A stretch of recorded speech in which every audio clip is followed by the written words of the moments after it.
మొన్న అఖండమైనటువంటి మెజార్టీతో గెలిపించినటువంటి గౌరవనీయులు పెద్దలు నాదెండ్ల మనోహర్ గారికి, అదేవిధంగా ఈ ఎలక్షన్ సంబంధించి పెళ్లి కొడుకు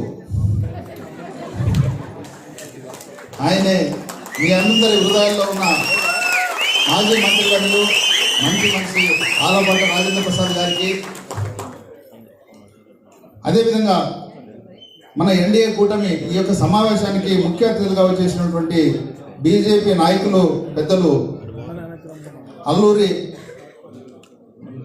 వల్లూరి జయప్రకాష్ గారికి, తెనాలి నియోజకవర్గం చూస్తున్నటువంటి వాసుదేవ నాయుడు గారికి,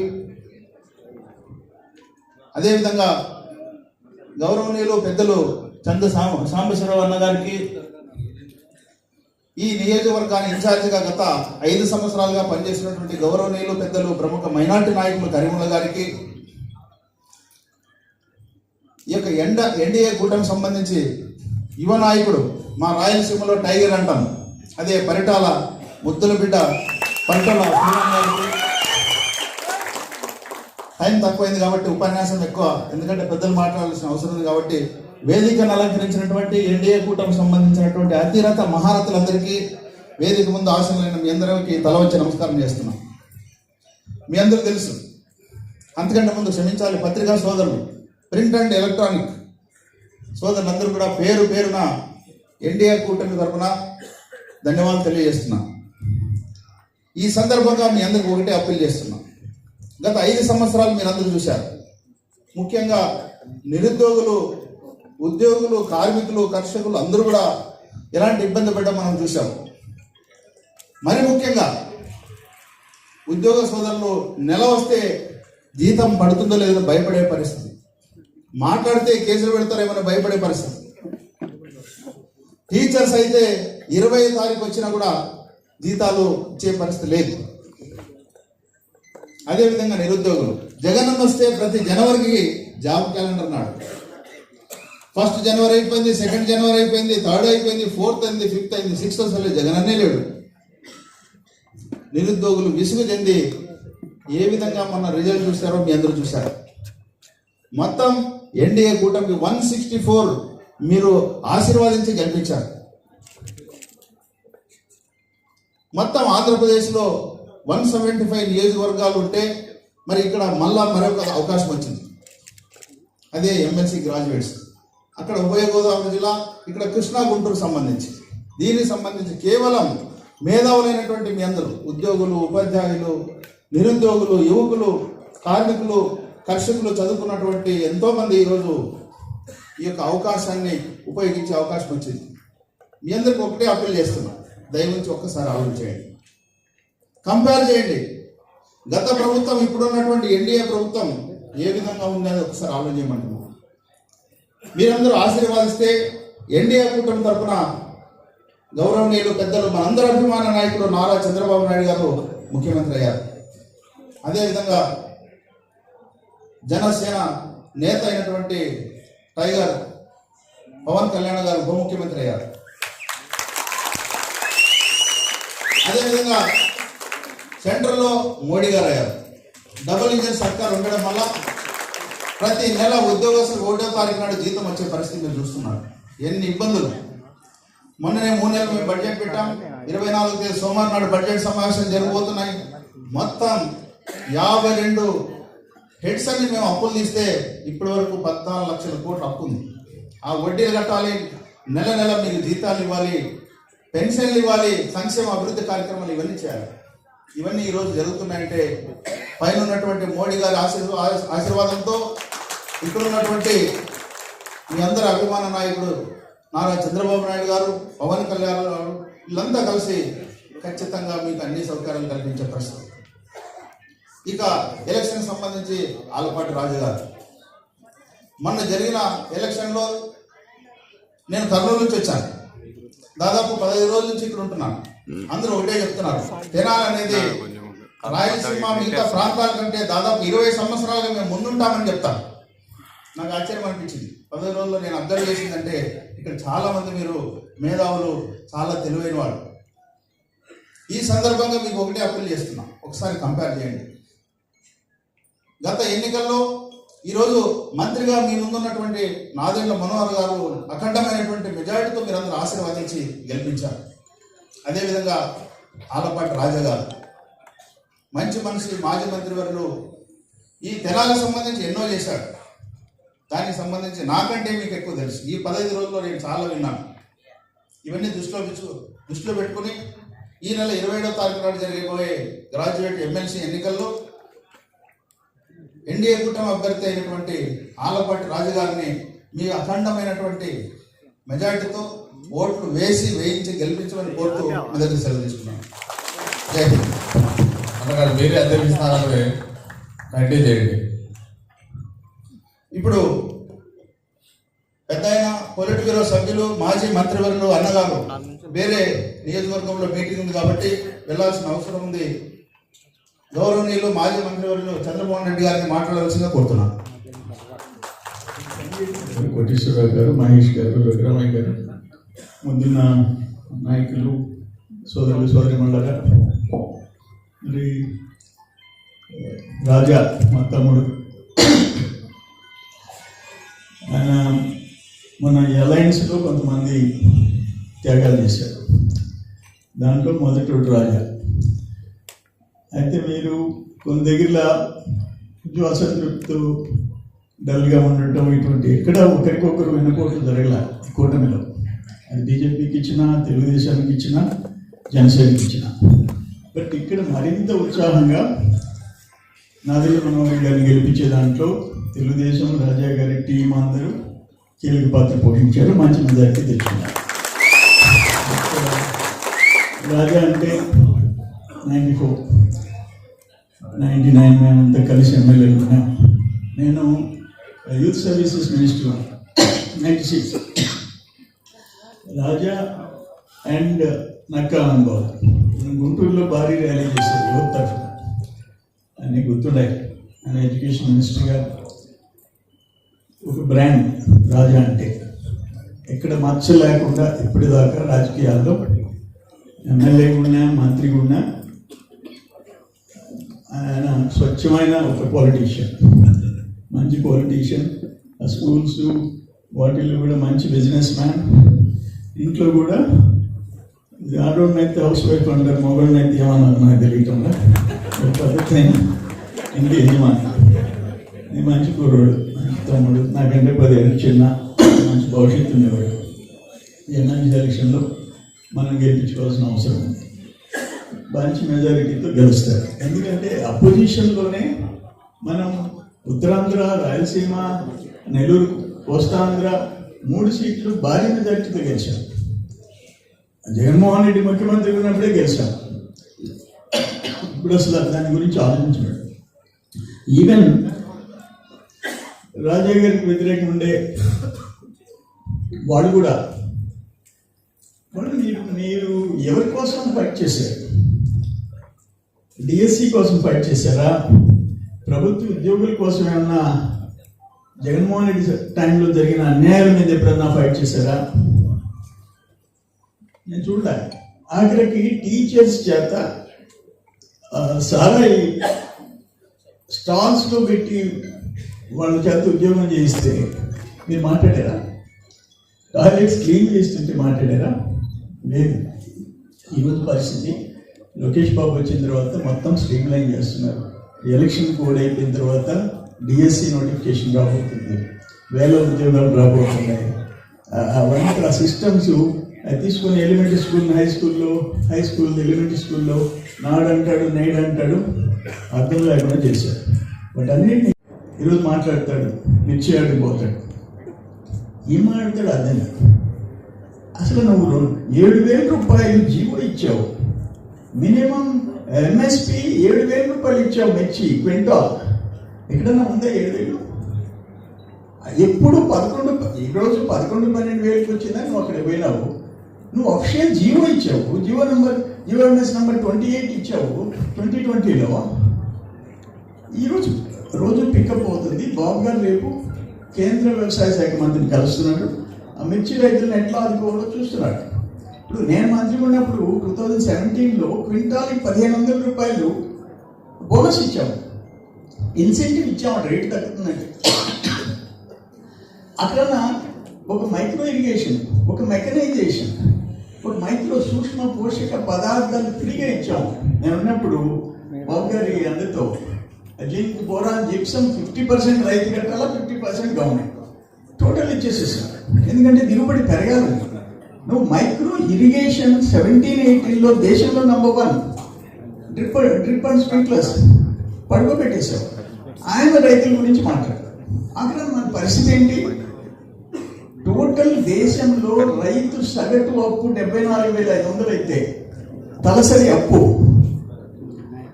ఆంధ్రప్రదేశ్ 2,40,000. రైతుల ఆత్మహత్యలో 3rd ప్లేస్. మహారాష్ట్ర, కర్ణాటక, ఆంధ్ర వాటిలో మనం ఎంత జనాభా ప్రాతిపదికన తీసుకుంటే నంబర్ 1. కౌలు రైతుల్లో 2nd ప్లేస్. తమిళనాడు మనం ఎంత, అది ఫస్ట్. అది ఆయన సాధించింది. ఈరోజు రైతుల గురించి మాట్లాడే అర్హత నీకుందా అంట. సరే వెళ్ళాడు, అక్కడ ఏం మాట్లాడాడు అర్థం కాదు. అక్కడ డ్యాన్స్లు వేస్తారు. రైతు కష్టాల్లో ఉండేదానికి పోయినావు, డ్యాన్స్ వేసేది ఏంటి? సీఎం అనాల్సింది ఏంటి? అక్కడ నీకు కూడా చెప్పాడు, ఆశ్చర్యం వేసి నాకు. ఆయన కొడాలని వాళ్ళు నేను వంశీ అందంగా ఉంటారు, మగోళ్ళు అందంగా ఉంటారని ఎక్కడో తేడా అనిపించింది నాకు. మగోళ్ళు ఆడోళ్ళు అందంగా ఉంటారు, ఆడోళ్ళు మగోళ్ళు అందంగా ఉంటారు. ఈయన ఒక్కొక్కరు అందంగా ఉన్నాడు, అవినాష్ అందంగా ఉన్నాడంటే వెనక్కి చెప్తున్నారు అనుకోడు. అవినాష్ చంద్రబాబు ఏం కంపారిజన్? ఈరోజు వంశీ, కొడాలి నాని వాళ్ళ గురించి అసలు మాట్లాడాలా?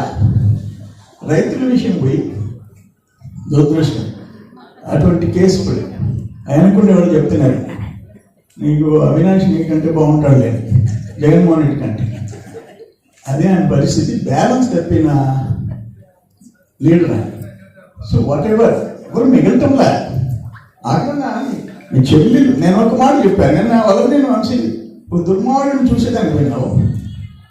ఎంత వర రవీంద్రారెడ్డి మీ తల్లిని, మీ చెల్లి పుట్టుకని గురించి మాట్లాడాడు. ఆయన గురించి చూసి ఒక పని అయిపోద్ది, జైలుకి పోయేసి. ఇది ఈరోజు పరిస్థితి. ఫైనల్గా ఏంటంటే ఒక అన్నపూర్ణ లాంటి ఆంధ్రప్రదేశ్ అరాచక ఆంధ్రప్రదేశ్గా మారిపోయింది. ఢిల్లీలో, బాంబేలో, హైదరాబాద్లో, బెంగళూరులో ఎక్కడైనా ఆంధ్ర అంటే వాళ్ళు పెదవి విరిచే పరిస్థితి మనకు వచ్చింది. అటువంటిది ఈరోజు గాడిని పడింది. పవన్ కళ్యాణ్ గారు, నేను ఒకటైతే మర్చిపోలేదు, రాజమండ్రి జైల్లో బాబు గారు ఉన్నప్పుడు మేము కూడా పూణేకి పోయి అంతా వచ్చి రాజమండ్రికి కూడా వచ్చాం. ఆయన చూసి వచ్చి ఆ రోజు చెప్పిన మాట, ఇప్పటి వరకు కలవాలా అనుకునేవాడిని, ఇప్పుడు కలుస్తున్నా వైసీపీని అంతా చూస్తామని ఎప్పుడైతే పవన్ కళ్యాణ్ గారు చెప్పారో అది కూడా ఒక మంచి ట్రెండ్ చేయడానికి ఉపయోగపడింది. అట్లా బీజేపీ అండదండలు ఈరోజు ఒక పోలవరం అయినా, ఒక రాజధాని అయినా అన్నింట్లో కీలక పాత్ర కేంద్ర ప్రభుత్వం, మనకి హోల్ హార్టెడ్ సపోర్ట్. ఇవన్నీ కలిసి రాష్ట్రాన్ని మళ్ళీ తిరిగి పూర్వ వైపుంచే కెపాసిటీ ఉండే నాయకుడు చంద్రబాబు నాయుడు. ఆయన ఆశీర్వాదాలతో అలపటి రాజా మా తమ్ముడు మీ ముందుకు వచ్చాడు. మంచి మెజారిటీతో ఆయన ఆశీర్వదించి గెలిపించాలని కోరుకుంటూ సెలవు తీసుకున్నాను. నమస్కారం. ఇప్పుడు బీజేపీ ప్రముఖ నాయకులు వల్లూరి జయప్రకాష్ గారు మాట్లాడాల్సింది ఒకటి.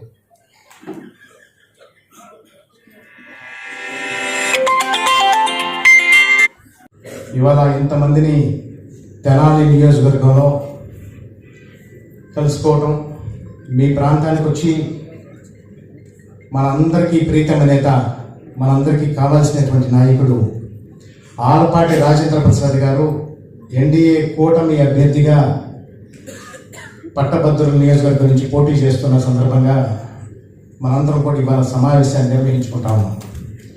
ఈ కార్యక్రమానికి అధ్యక్షత వహిస్తున్నటువంటి బిటి నాయుడు గారికి, అదేవిధంగా పెద్దలు సోమిరెడ్డి చంద్రమోహన్ రెడ్డి గారికి, అదేవిధంగా స్థానిక ఎమ్మెల్యే, రాష్ట్ర మంత్రివర్యులు గౌరవనీయులు నాదెండ్ల మనోహర్ గారికి, అదేవిధంగా యువ నాయకుడు పరిటాల వంశీయుడు పరిటాల శ్రీరామ్ గారికి, అదేవిధంగా చేసినటువంటి చందు సాంబశివరావు గారికి, ఇతర సహచర మిత్రులకి, పెద్దలకి, పాత్రికేయ మిత్రులకి అందరికీ కూడా పేరు పేరున కూడా నా అభినందనలు, ధన్యవాదాలు తెలియజేస్తా ఉన్నా. గత 5 సంవత్సరాలుగా మనం ఆంధ్ర రాష్ట్రంలో ఒక అరాచకమైనటువంటి పరిపాలన చూసాం, ఒక అవినీతి పరిపాలన చూసాం. ఆ 5 సంవత్సరాల పరిపాలన తర్వాత ఒక చారిత్రాత్మకమైనటువంటి అవసరం రీత్యా 3 పార్టీలు కూడా కలయికతోటి ఇవాళ ఎన్డీఏ కూటమి పెద్ద ఎత్తున మెజారిటీ తోటి మన రాష్ట్రంలో అధికారంలోకి వచ్చాం. ఈ 3 పార్టీలు కూడా అధికారం కోసం మాత్రమే కలవలేదు, అధికారం కోసం కలిసినటువంటి పార్టీలు మాత్రం కాదు. కొంతమంది ఉన్నారు ఈ రాష్ట్రంలో కేవలం అధికారం కోసం, తండ్రి చనిపోయినప్పుడు కూడా ముఖ్యమంత్రి స్థానం కోసం ఆ రోజు ఉన్నటువంటి ఎమ్మెల్యేలు, మంత్రులందరూ కూడా కూడగట్టుకొని పనిచేసినటువంటి వ్యక్తులు. అటువంటి పార్టీ మాత్రం ఈ ఎన్డీఏ కూటమి డెఫినెట్ గా కాదు అని చెప్పి నేను ఘంటాపథంగా చెప్పగలను. కారణం 3 పార్టీల యొక్క భావ సారూప్యత, అదేవిధంగా 3 పార్టీల యొక్క కలయిక కూడా. ఈ 3 పార్టీల యొక్క ఆవిర్భావం కూడా మనం ఆలోచన చేయాలి. అన్న నందమూరి తారక రామారావు గారు ఆ రోజుల్లో 1982-83లో దేశం మొత్తం కూడా కాంగ్రెస్ హవా ఉన్న సందర్భంగా తన యొక్క సినీ భవిష్యత్తుని, ఉజ్వలమైనటువంటి భవిష్యత్తుని వదులుకొని త్యాగం చేసి తెలుగుదేశం పార్టీని స్థాపించారు. కార్యకర్తలు ఎంతో మంది తెలుగుదేశం ఏనాడైతే ఎన్టీ రామారావు గారు పార్టీ పెట్టారో ఆ ముహూర్తం ఏం బలమో కానీ తెలుగుదేశం పార్టీకి ఒక అద్భుతమైనటువంటి కార్యకర్తల నిర్మాణం అప్పుడు ఇప్పుడు నిరంతరం జరుగుతూనే ఉంది. ప్రాణాలు సైతం లెక్క చేయకుండా పల్నాడులో చంద్రయ్య గాని,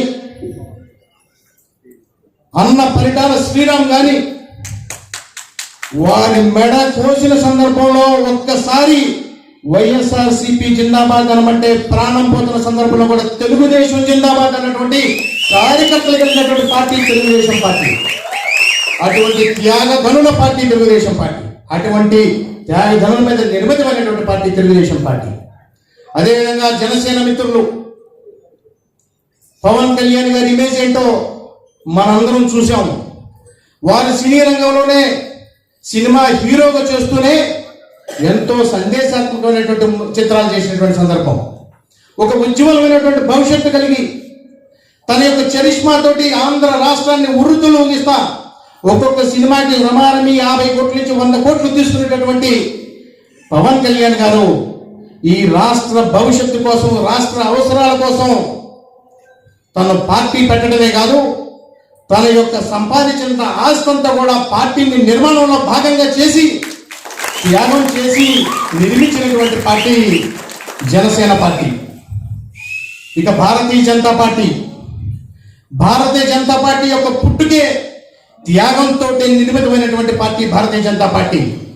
1947లో శ్యామ్ ప్రసాద్ ముఖర్జీ గారు నెహ్రూ గారి మంత్రివర్గంలో మంత్రిగా ప్రమాణ స్వీకారం చేసిన తర్వాత భారతదేశాన్ని, కాశ్మీర్ని భారతదేశంలో నుంచి విడిభాగం చేస్తే అక్కడ ఒక ప్రధానమంత్రి, ఆ మిగతా దేశమంతానికి కూడా ఒక ప్రధానమంత్రి అని చెప్పి భారతదేశాన్ని ముక్కలు చేసేటటువంటి ప్రయత్నం జరిగింది.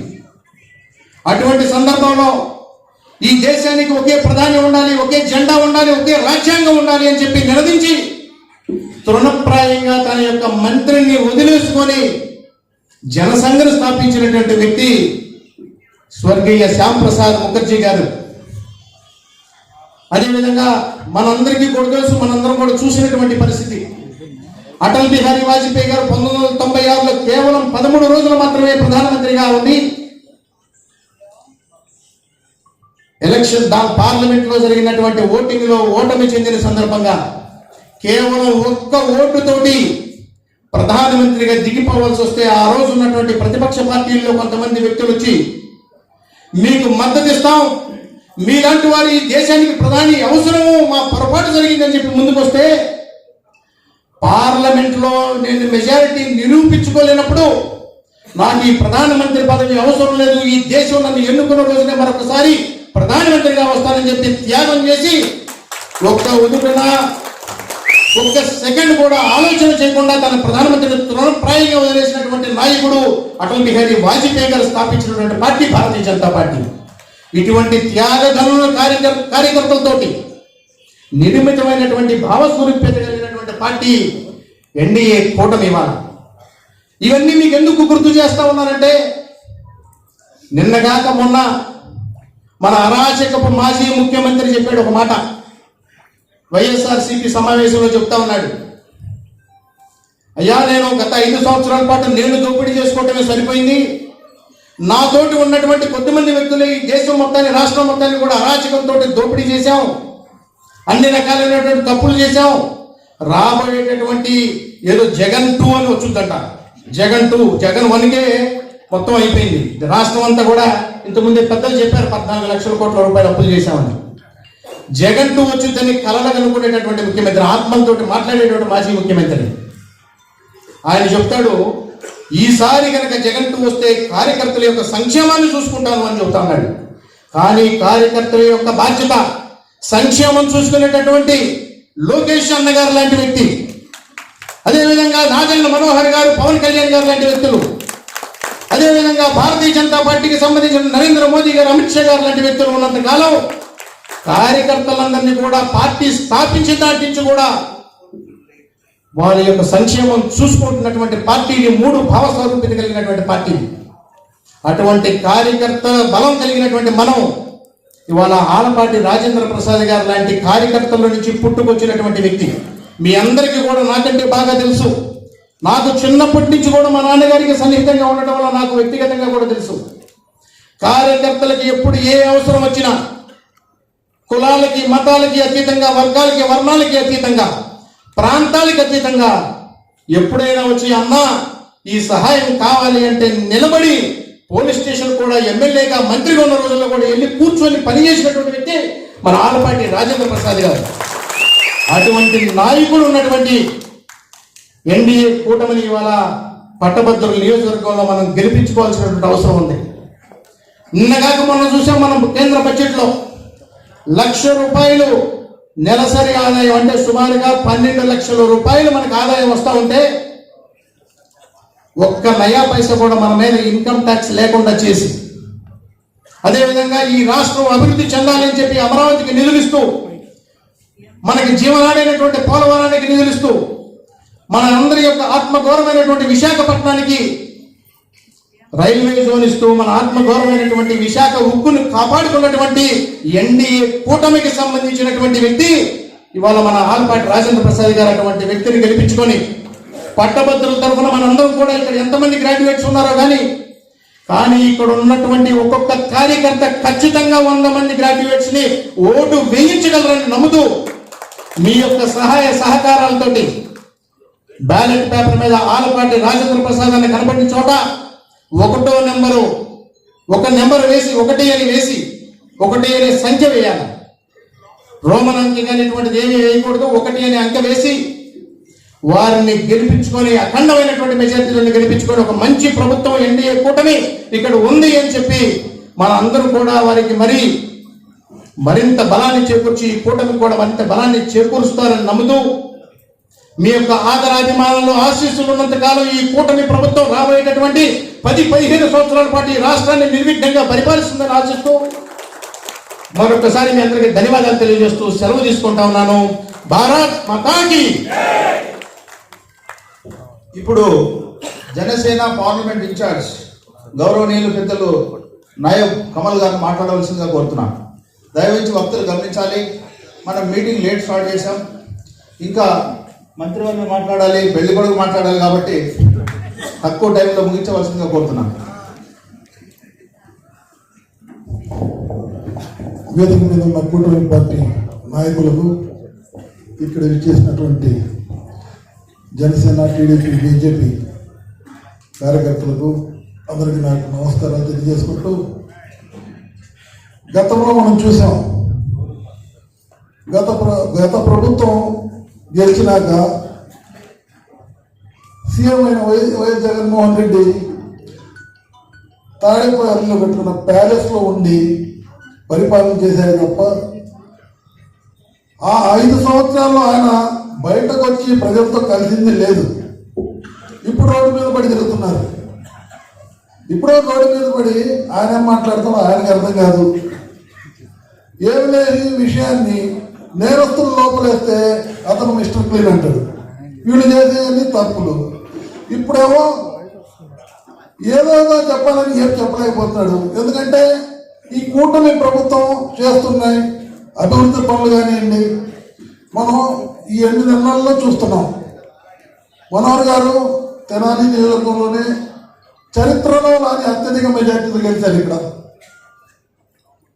గెలిచినాక మంత్రి అయినాక ఆయన అక్రమ బియ్యం మీద ఏ విధంగా పనిచేస్తున్నారో, ఏ విధంగా ప్రజల్లో కలిసిమెలిసి తిరుగుతున్నారో, ప్రజా సమస్యల కోసం కష్టపడుతున్నారో మనం చూస్తున్నాం. అలాగే పవన్ కళ్యాణ్ గారు ఎండనక వాననక ప్రజా సంక్షేమానికి ఎక్కడో అడవుల్లోకి వెళ్ళి అక్కడ ఉన్న వాళ్ళ రోడ్ల కోసం వర్షం పడుతున్నా ప్రజా సమస్య ముఖ్యం, నాకు నా ఆరోగ్యం కంటే అన్నట్టుగా పనిచేస్తున్నారు. 7-10 వయసులో మన రాష్ట్ర ముఖ్యమంత్రి చంద్రబాబు నాయుడు గారు ఎలా తిరుగుతున్నారో మనం చూస్తున్నాం. ప్రజలు పదవి ఇచ్చింది ఎందుకు? ప్రజల సమస్యలు పరిష్కరించడానికి, ప్రజలకు మంచి భవిష్యత్తు చూపించడానికి, చదువుకున్న యువతకు ఉద్యోగాలు కల్పించడానికి. ఈ పనులేమి చేయకుండా 5 సంవత్సరాలు ప్యాలెస్లో ఉండి ఏదో మాట్లాడాలనుకుంటారు. అదే తప్పు. అదేవిధంగా ఈ రాష్ట్రంలో జరుగుతున్న అరాచకాల పైన కానీ, అక్రమాల పైన కానీ అరికట్టడానికే జనసేన బీజేపీ టీడీపీ పార్టీ పనిచేస్తున్నాయి. కాబట్టి ఈ ఎలక్షన్లో మన కూటమి అభ్యర్థిగా ఉన్నటువంటి ఆలపాటి రాజేంద్ర ప్రసాద్ గారికి, రాజేంద్ర ప్రసాద్ గారు కూటమిలో ఏర్పడినప్పుడు తన యొక్క పదవిని త్యాగం చేసి మనోహర్ గారిని సపోర్ట్ చేసి ఆయనకి తెనాలి చరిత్రలోనే అత్యధిక మెజార్టీ వచ్చేటట్టు గెలిపించారు. కానీ ఇప్పుడు మనకు అవకాశం వచ్చింది. జనసేన పార్టీ ఆ విశ్వాసం నిలబెట్టుకునే అవకాశం. ఏ విధంగా ఇదే ప్లేస్ నుంచి, ఇదే గుంటూరు కృష్ణా జిల్లా నుంచి ఆలపాటి రాజేంద్ర ప్రసాద్ గారు ఎమ్మెల్యేసీగా నిలబడే అవకాశం వచ్చింది. కాబట్టి ఈ కృష్ణా గుంటూరు జిల్లాలో ఉన్న 33 నియోజకవర్గాల్లో ఉన్న జనసేన కార్యకర్తలు, జనసేన నాయకులకు విశ్వత చూపించాల్సిన సమయం వచ్చింది. కాబట్టి జనసేన పార్టీ కార్యకర్తలందరూ కలిసిమెలిసి ఆలపాటి రాజా గారికి ఎలా గెలిపించాలంటే, చరిత్రలో ఎవరికి రాని మెజార్టీ తెనాలిలో ఆయన ఎలా ఇప్పించాడో ఎమ్మెల్సీ ఎలక్షన్ లో కూడా చరిత్ర సృష్టించే విధంగా జనసేన పోరాటం ఉండాలో ఆలపాటి రాజా గారిని గెలిపించాలని కోరుకుంటూ నాకు ఈ అవకాశం ఇచ్చిన పెద్దలకు ధన్యవాదాలు చెప్తున్నాను. తెలుగుదేశం పార్టీ పార్లమెంట్ ఇన్ఛార్జ్, రాష్ట్ర కార్యనిర్వాహక కార్యదర్శి గౌరవనీయులు పెద్దలు కరీముల్లా గారిని 2 నిమిషాలు మాట్లాడవలసి కోరుతున్నాను.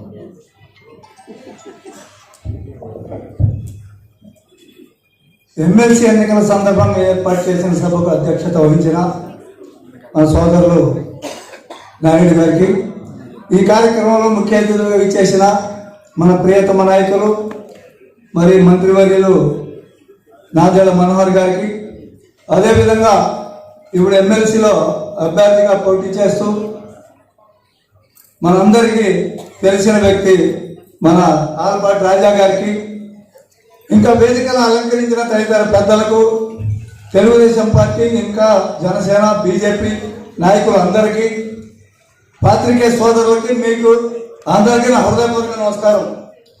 ముఖ్యంగా అందరూ చెప్తున్నారు కాలాతీతమైంది. మరి రాజా గారు, మన మంత్రి గారు వాళ్ళు మాట్లాడతారు విషయాలన్నీ క్లియర్గా. నేను మీకు ఒకటే మనవి చేద్దాం అనుకున్నాం.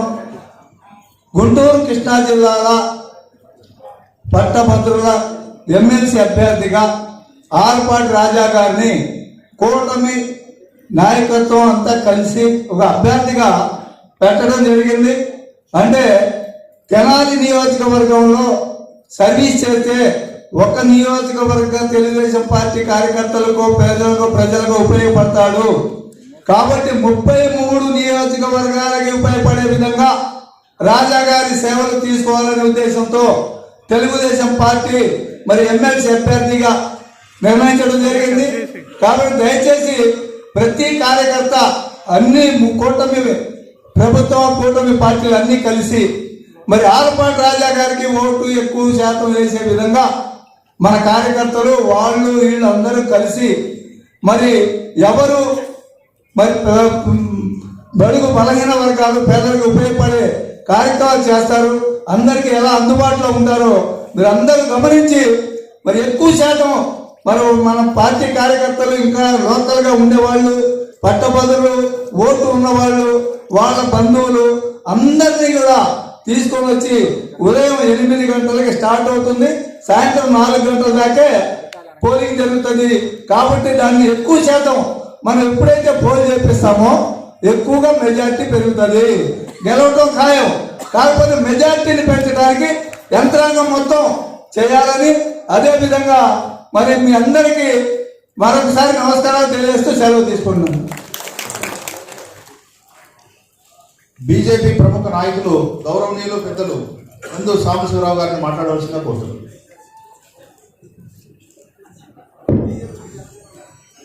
జనసేన నాయకులు క్షమించాలి, ఫోటో నాయకులు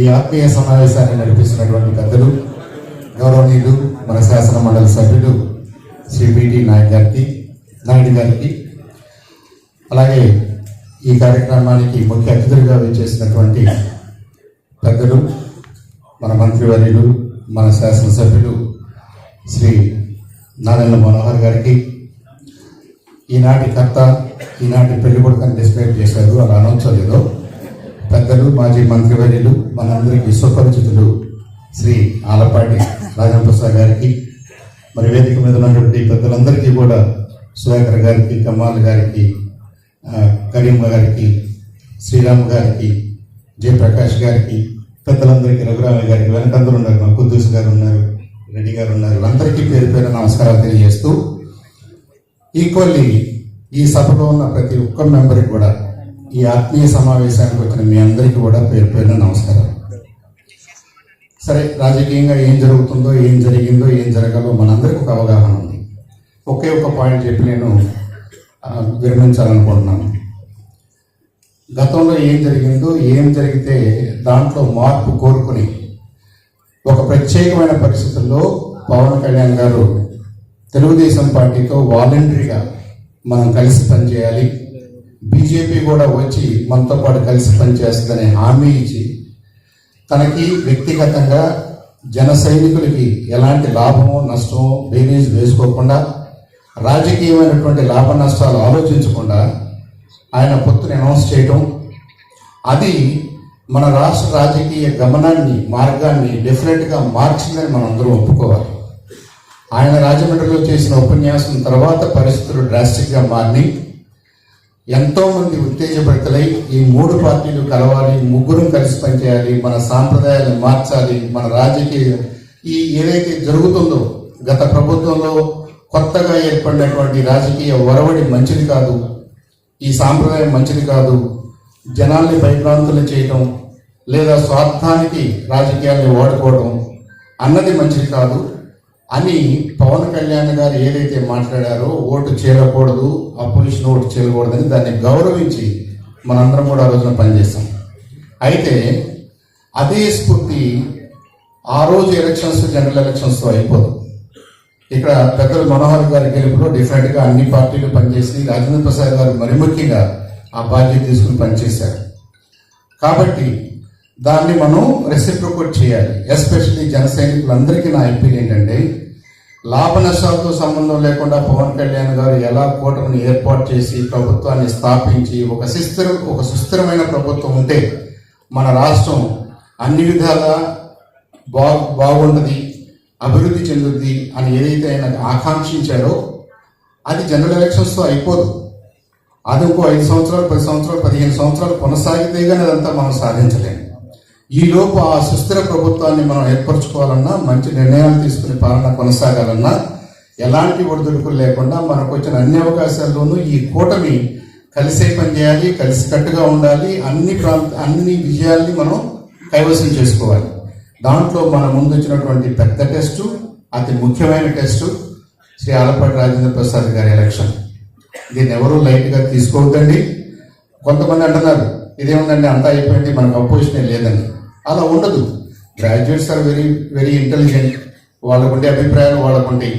కార్యకర్తలుగా మనం వాళ్ళని కన్విన్స్ చేసుకుని మనకు తెలిసిన గ్రాడ్యుయేట్స్ని ఒప్పించి వాళ్ళ చేత రేపు 27వ తారీఖున రాజేంద్ర ప్రసాద్ గారికి ఎదురుగా వారిచ్చిన పెన్నుతోటి 1 అని అంకేసి మనం అఖండ మెజారిటీతో గెలిపించుకున్న రోజునే పవన్ కళ్యాణ్ గారు ఏదైతే కలగన్నారో, కూటమి ఎందుకైతే ఏర్పడిందో అది 10 కాలాల పాటు మంచి పాలన ఇవ్వడానికి అవకాశం ఉంటుందని చెప్పేసి అందరూ గమనించి ఆ దిశగా పనిచేయాలని చెప్పేసి మీ అందరికీ పేరు పేరున విన్నవించుకుంటూ, విజ్ఞప్తి చేసుకుంటూ నాకు అవకాశం ఇచ్చిన పెద్దలకి ప్రత్యేకంగా ధన్యవాదాలు తెలుపుతూ సెలవు తీసుకుంటాను. జై హింద్. ఇప్పుడు తెలుగుదేశం పార్టీ రాష్ట్ర అధికార ప్రతినిధి, రాయలసీమలో మేము టైగర్ అని పిలుస్తాం, పరిటాల శ్రీరాము గారిని మాట్లాడవలసిందిగా కోరుతున్నాం.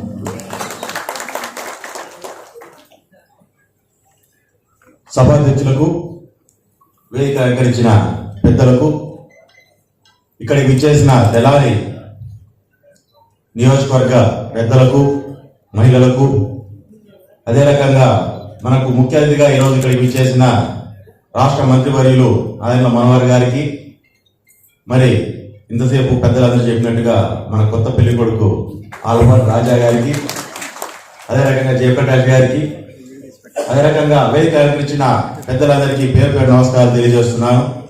ఈరోజు ఎలక్షన్లో భాగంగా, మన ఎమ్మెల్సీ ఎలక్షన్లో భాగంగా ఈరోజు ఇక్కడికి రావడం అనేది చాలా ఆనందంగా ఉంది. పొద్దున్న నుంచి మేము దూరం నుంచి చూసేటప్పుడు అనంతపూర్ నుంచి ఏమో ఎలక్షన్ ఎట్లా జరుగుతుందో ఏందో పరిస్థితి, పెద్ద ఎలక్షన్ అయిపోయింది, 6 నెలలు కావస్తుంది, ఏముందిలే అంతా అని చెప్పి మనోళ్ళు కూడా బాగా లైట్గా తీసుకుంటారేమో అని చెప్పి ఒక అపోహలు ఇక్కడికి వచ్చినాం అనమాట.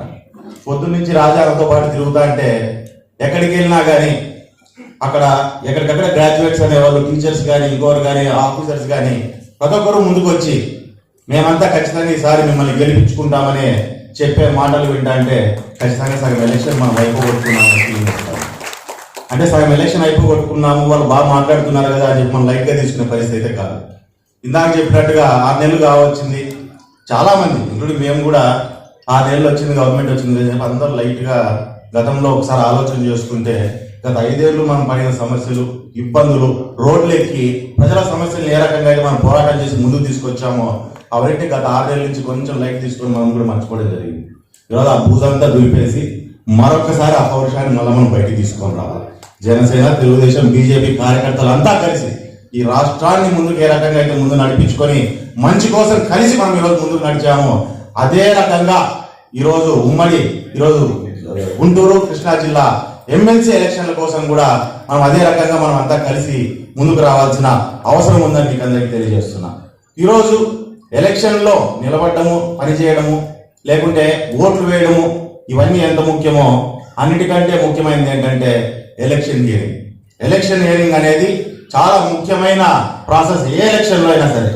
ఆ ఎలక్షన్ హియరింగ్ అనేది పైనుంచి పెద్దలు నిలబడిన వారు కావచ్చు, లేక పక్కనున్న పెద్దలందరూ మనం ఎంత నడిపినప్పటికీ ముఖ్యంగా గ్రౌండ్లో నడపాల్సిందంతా ఇక్కడ కూర్చున్న కార్యకర్తలు, అంటే ఫ్రంట్ లైన్ సోల్జర్స్, రథసారథులు ఈ ఎలక్షన్కి మీరే అనే విషయాన్ని దయచేసి మీరందరూ గుర్తుపెట్టుకోండి. ఈరోజు ఓటు వేయడం కాదు, ఓటు వేయించడం అన్నిటికన్నా గొప్ప పని. ఈరోజు చదువుకున్న వాళ్ళు, అంటే ఈరోజు ఎడ్యుకేషన్ అంతా ఇంతో డిగ్రీ ఉన్న వాళ్ళంతా ఎలక్షన్ కదా ఏముంది లేదు. ఎందుకంటే మాకు కూడా రాయలసీమలో గతంలో ఎలక్షన్ జరిగినప్పుడు చాలా మంది ఫస్ట్లో ఎట్లా ఫీలింగ్లో ఉందంటే ఏదో అదర్ డిగ్రీ హోల్డర్స్ కదా, డిగ్రీ ఉన్న వాళ్ళు ఎలక్షన్ చేయాలి, మనం కాదు కదా అని ఆలోచన చేస్తాం. కానీ ఈరోజు ఒక విషయాన్ని గుర్తుపెట్టుకోవాలా, ఈరోజు డిగ్రీ ఉన్నవాళ్ళు కానీ లేని వాళ్ళు కానీ, ఇందాక పొద్దున్న రాజా అని చెప్తాను, ఈరోజు డిగ్రీ ఉన్నవాళ్ళు ఓటేయాలి, కానీ డిగ్రీ లేని వాడు కూడా నిలబడవచ్చు అని చెప్పి చెప్తాను. అన్న పొద్దున్న నుంచి అందరికీ చెప్తా అంటే నిజంగా నాకు కూడా తెలియదు. దట్స్ బ్యూటీ ఆఫ్ డెమోక్రసీ అంటూ ఆయన కూడా బ్రహ్మాండంగా చెప్పుకుంటూ అందరినీ కూడా ఇంప్రెస్ చేసుకుంటూ ఆయన కూడా ముందుకు వెళ్తున్నారు. కాబట్టి ఇక డిగ్రీ ఉందా లేదా అనేది కాదు, మన నాయకుడిని ముందుకు నడిపించడం అనేది ముఖ్యమైన అంశంగా మనం పెట్టుకొని మనం ముందుకు వెళ్లాల్సిన అవసరం ఉంది. ఈరోజు ఆలపాటి రాజా గారు కావచ్చు, లేకుంటే అనంతపూర్లో మేము కావచ్చు, ఇక్కడ మనోహర్ గారిని కష్టపడి ఇక్కడ వారంతా కలిసి ఏ రకంగా మీరంతా కలిసి గెలిపించారో అదే రకంగా మేము ధర్మవరంలో సత్యకుమార్ గారిని కూడా అదే రకంగా గెలిపించి మేము కూడా ముందు తీసుకొచ్చాం. ఇందులో మేము ఎటువంటి వేషజాలాలు మా మనసులో పెట్టుకోలేదు. ఇక్కడ మేము ఆలోచన చేసింది ఏంటంటే మనం గొప్ప, రాష్ట్రం గొప్ప అంటే రాష్ట్రమే గొప్పది, రాష్ట్రంలోని ప్రజల సమస్యలు తీర్చడమే గొప్ప పని అని మేమంతా కూడా ఆలోచన చేసుకుని మా సమస్యలన్నీ పక్కన పెట్టి ఆ రోజు మేము పనిచేసాం. మాతో పాటు మీరంతా కూడా కలిసి అదే రకంగా మీరు కూడా పనిచేసి మా నిర్ణయాలను కూడా ఊగొట్టుకుంటూ మీరు కూడా ముందుకు వచ్చారు.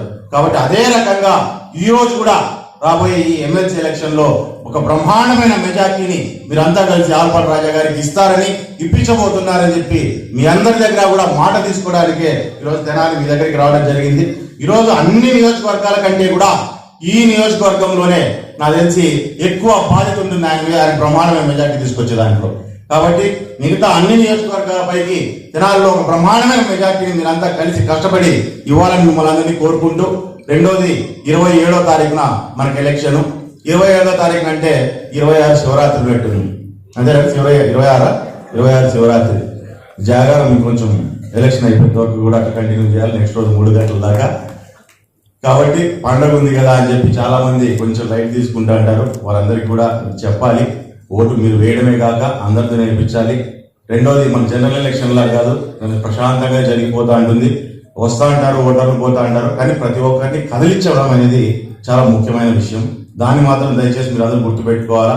శివరాత్రి పండగ అయిపోగానే ఈ పండగను కూడా ఎలక్షన్ పండుగను కడిపోగొట్టి ఒక బ్రహ్మాండమైన గెలుపుని మనం చూడబోతున్నాము. చూపిస్తారు మీరంతా అని చెప్పి అందరి దగ్గర నుంచి ఆశిస్తూ ఈ అవకాశం ఇచ్చినందుకు మీకు అందరికీ పేరు పేరున ధన్యవాదాలు తెలియజేస్తూ సెలవు తీసుకుంటున్నాను. ఇప్పుడు మీరు ఎంతో ఆతృతగా ఎదురు చూస్తూ మొన్న జరిగినటువంటి ఎలక్షన్లో 50,000 మెజార్టీతో ఆశీర్వాదించినటువంటి ఒక మంచి మనిషి, మాజీ స్పీకర్గా పనిచేశారు. నౌ తెలుగుదేశం జనసేన పార్టీలో ప్రముఖంగా అందరివాడుగా పిలువడుతున్నటువంటి మీ అందరి ముద్దు బిడ్డ మంత్రివర్యులు గౌరవనీయులు నాదెండ్ల మనోహర్ గారిని మాట్లాడవలసిందే కోరుతున్నాను.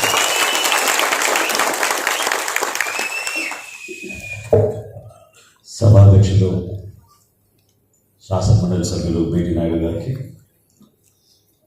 ఈనాటి ఈ సమావేశానికి సుపరిచితులు మాజీ మంత్రివర్యులు, అదేవిధంగా ఈ సమావేశం ద్వారా కలిసికట్టుగా మనందరం కూడా ఒక మంచి అభ్యర్థిని గెలిపించే విధంగా అడుగులేయాల్సిన సందర్భం కాబట్టి ఆల్పాటి రాజేంద్ర ప్రసాద్ గారికి మద్దతు పలుకుతూ ఈ సమావేశంలో ఏర్పాటు చేసి ఆయన్ని ప్రత్యేకంగా ఆహ్వానించినందుకు పెద్దలందరికీ మనస్ఫూర్తిగా నేను ధన్యవాదాలు తెలుపుకుంటున్నాను. అదేవిధంగా దూర ప్రాంతాల నుంచి చేసిన పట్టేల శ్రీరామ్ గారికి,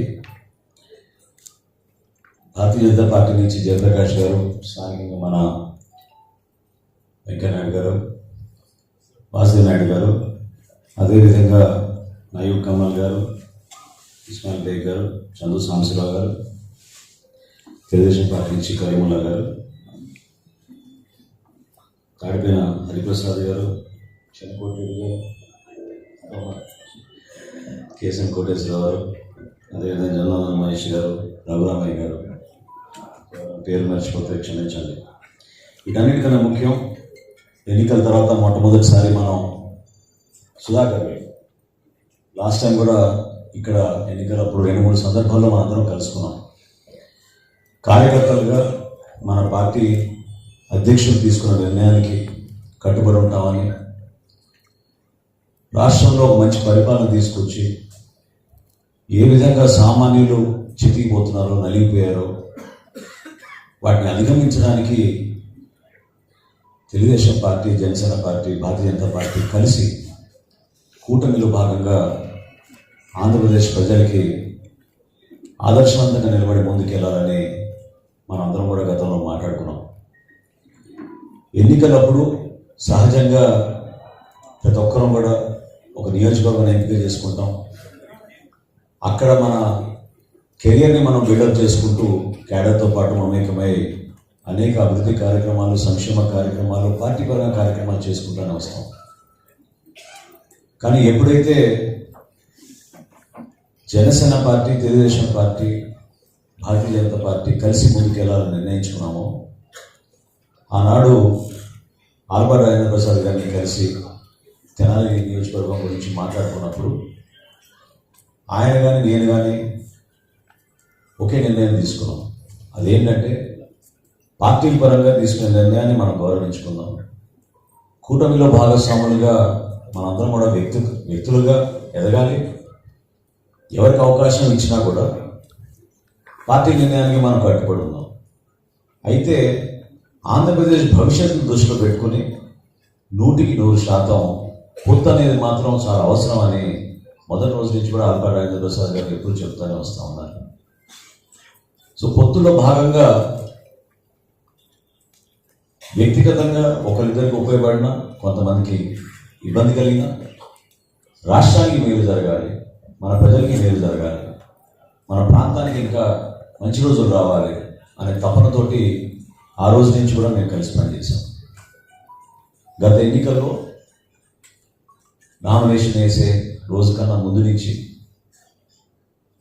ఏ కార్యక్రమం చేసినా ఏ విధంగా చేయాలి, ఎక్కడున్నారు మన వాళ్ళు, ఏ నియోజకవర్గంలో స్థిరపడి ఉన్నారు, ఎవరిని పిలిపించుకుని మనం ఇక్కడ క్యాంపెయిన్ చేయించుకుంటే ఇంకా మనకి ఓట్లు ఎక్కువ వస్తాయి, ఏ గ్రామాల్లో మనం ఎక్కువ కాన్సన్ట్రేట్ చేయాలి, వీటన్నిటిపైన లోతుగా ఎప్పటికప్పుడు అధ్యయనం చేసుకుంటూ సలహాలు ఇస్తూ ప్రతి అడుగులో కూడా నాతోటి ఆల్బర్ట్ రాజేంద్ర ప్రసాద్ గారు నిలబడ్డారు, కష్టపడ్డారు.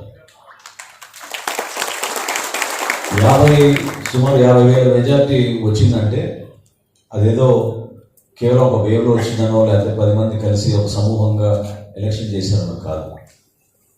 ఒక చక్కటి నాయకత్వం, బలమైన నాయకత్వం, క్షేత్రస్థాయిలో ఉన్న వాస్తవ పరిస్థితి తెలుసుకుని అందరినీ కలిసికట్టుగా తీసుకెళ్లే మనస్తత్వం ఉన్నప్పుడే ఆ విధంగా ప్రజలు కూడా ఆశీర్వదిస్తారు.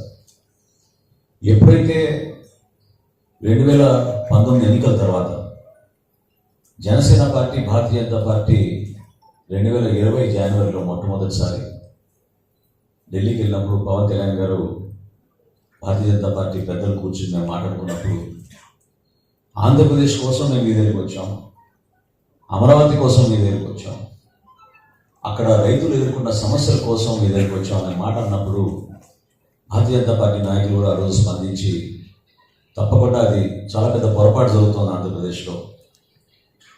రాజకీయంగా ఆ రోజున్న పరిస్థితులు ఎవరెవరు ఊహించుకోలేదు 5 సంవత్సరాలు మనం పదవిలోకి వస్తామని.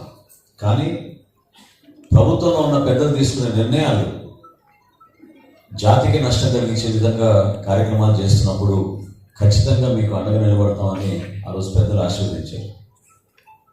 దాదాపు 4 సంవత్సరాలు అనేక అంశాలపైన, రైతుల విషయంలో కానివ్వండి, మహిళల విషయంలో కానివ్వండి, రాజకీయ నాయకులపైన వాళ్ళు చేసిన కక్ష సాధింపులు కానివ్వండి, వీటన్నిటిపైన కూడా ఏనాడు కూడా రాజీ లేని పోరాటం పవన్ కళ్యాణ్ గారు చేశారు. ఆ నాయకత్వం ఆ రోజు తీసుకోవాల్సిన బాధ్యత ఏంటంటే వ్యక్తిగతంగా స్వార్థం లేకుండా రాష్ట్రం కోసం, దేశం కోసం పనిచేస్తే ప్రజలే మన ఆశీర్వదిస్తారనే నమ్మకంతో ఆ రోజు పవన్ కళ్యాణ్ గారు ముందుకెళ్ళారు. జనవాణి అనే కార్యక్రమం రాష్ట్ర వ్యాప్తంగా మేము మొదలుపెట్టి ప్రజల దగ్గర నుంచి అర్జీలు తీసుకుంటున్నప్పుడు విజయవాడ పూర్తి చేసుకుని దాని తర్వాత భీమవరంలో ఒక కార్యక్రమం చేసుకుని విశాఖపట్నంకి వెళ్ళినప్పుడు ఆ రోజున ఎయిర్పోర్ట్ నుంచి విశాఖపట్నంలో ఉన్న హోటల్కి వెళ్లకుండా పోలీస్ యంత్రాంగం అడ్డుపడి అక్కడ ఉన్న తెలుగుదేశం వైఎస్ఆర్సీపీ నాయకులతోటి వీలైతే దాడి చేయించడానికి ఆ రోజు చేసిన ప్రయత్నం మీరందరూ చూశారు. నోవోటెల్లో 3 రోజులు మమ్మల్ని రూమ్ నుంచి బయటికి రానికుండా పోలీసులు నిర్బంధించారు. ఆ సందర్భంలో చంద్రబాబు నాయుడు గారు ఫోన్ చేసి ఒకటే మాట అన్నారు, మనం ప్రతిపక్షంలో ఉన్నాం, రేపటి రోజున కలిసి వెళ్తామో లేదో అది వేరే విషయం, కానీ ఒకరికొకరు అండగా నిలబడాల్సిన సందర్భం వచ్చింది కాబట్టి నేను మీ అందరికీ మద్దతు పలుకుతాను, తెలుగుదేశం పార్టీ తరఫు నుంచి మీ అందరం కూడా కలిసికట్టుగా మీతో ప్రయాణం చేస్తామని ఆ రోజు ఆయన చెప్పిన మాట మా అందరికీ ఎంతో ధైర్యం ఇచ్చింది. నిజంగా రాత్రి 3ంటికి 4ంటికి వైజాగ్ పోలీస్ కమిషనర్ వచ్చి తలుపులు బాది హడావుడిగా మిమ్మల్ని అరెస్ట్ చేస్తున్నాం, పదండి మిమ్మల్ని తీసుకెళ్తామని చెప్పి 2 రాత్రులు నిద్రపోనీకుండా చేశారు. వచ్చింది దేనికి? మేము అక్కడికి విశాఖపట్నానికి వచ్చింది ప్రజల దగ్గర నుంచి అర్జీలు స్వీకరించి మా వంతు మేము ఏం చేయగలిగితే పవన్ కళ్యాణ్ గారి నాయకత్వంలో సమస్య పరిష్కారం కోసం సామాన్యులకు అండగా నిలబడదామని ఒక ప్రయత్నం చేశాం. కానీ వాళ్ళు భయపడింది ఏంటి? అక్కడ వాళ్ళు చేసిన భూ ఆక్రమణలు, అక్కడ జరిగిన స్కాండల్స్, ఇవన్నీ బయటకు వస్తాయి, ప్రజలు వచ్చి అర్జీలు ఇస్తారు అనే భయంతో ఆ కార్యక్రమం జరగకుండా వాళ్ళు చేసిన ప్రయత్నం. రాజమండ్రిలో చంద్రబాబు నాయుడు గారిని అరెస్ట్ చేసిన రోజు నేను అందరూ చూశారు. అంతకుముందు హైదరాబాద్ నుంచి పవన్ కళ్యాణ్ గారు వస్తుంటే గన్నవరంలో ప్లేన్ దిగనివ్వలేదు. అయినా కానీ మొండిగా రోడ్డు మార్గంలో వస్తుంటే సంఘీభావం తెలపడానికి కోసం కోదాడ దగ్గర నుంచి ఏ విధంగా అడ్డుకుని చివరికి రాత్రి 2:30-3 మంగళగిరి చేరుకునే వరకు పోలీసు యంత్రాంగం ఎంత ఇబ్బంది పెట్టారో మీ అందరూ చూశారు. ఆ సంఘటనలు ఎందుకు గుర్తు చేస్తున్నానంటే అవి మనం మర్చిపోకూడదు. మనం చేసిన పోరాటం గురించి మనం గర్వపడాలి. మనం ఏ విధంగా ఒకరికొకరుగా అండగా నిలబడి ఈ రోజున మన ప్రభుత్వంలో ఒక చక్కటి నాయకత్వంతో మనం ప్రజల్లోకి తీసుకెళ్ళగలుగుతున్నాం అంటే దాని వెనుక మీ అందరి కృషి ఉంది. మీరందరూ కష్టపడ్డారు. మహిళలు ప్రత్యేకంగా లక్షల సంఖ్యలో, వేల సంఖ్యలో ఆ రోజు బయటకు వచ్చి చంద్రబాబు నాయుడు గారిని అరెస్ట్ చేసినప్పుడు ఏ విధంగా మనం మన తెనాల్లో చూసాం. మనం గతంలో ఎప్పుడు లేని విధంగా ఐతానగర్లో కానివ్వండి, ఇతర ప్రాంతాల్లో కానివ్వండి, ఇళ్ల నుంచి మహిళలు బయటకు వచ్చి సంఘీభావం తెలిపి క్యాండిల్ మార్చెస్ చేసి దీక్షలు చేసి అదొక పార్టీ కార్యక్రమంగా భావించలేదు. మనం ప్రజాస్వామ్యాన్ని రక్షించుకుందాం, మన నాయకత్వానికి మనం అండగా నిలబడదామని మీరు అందరూ నిలబడ్డారు.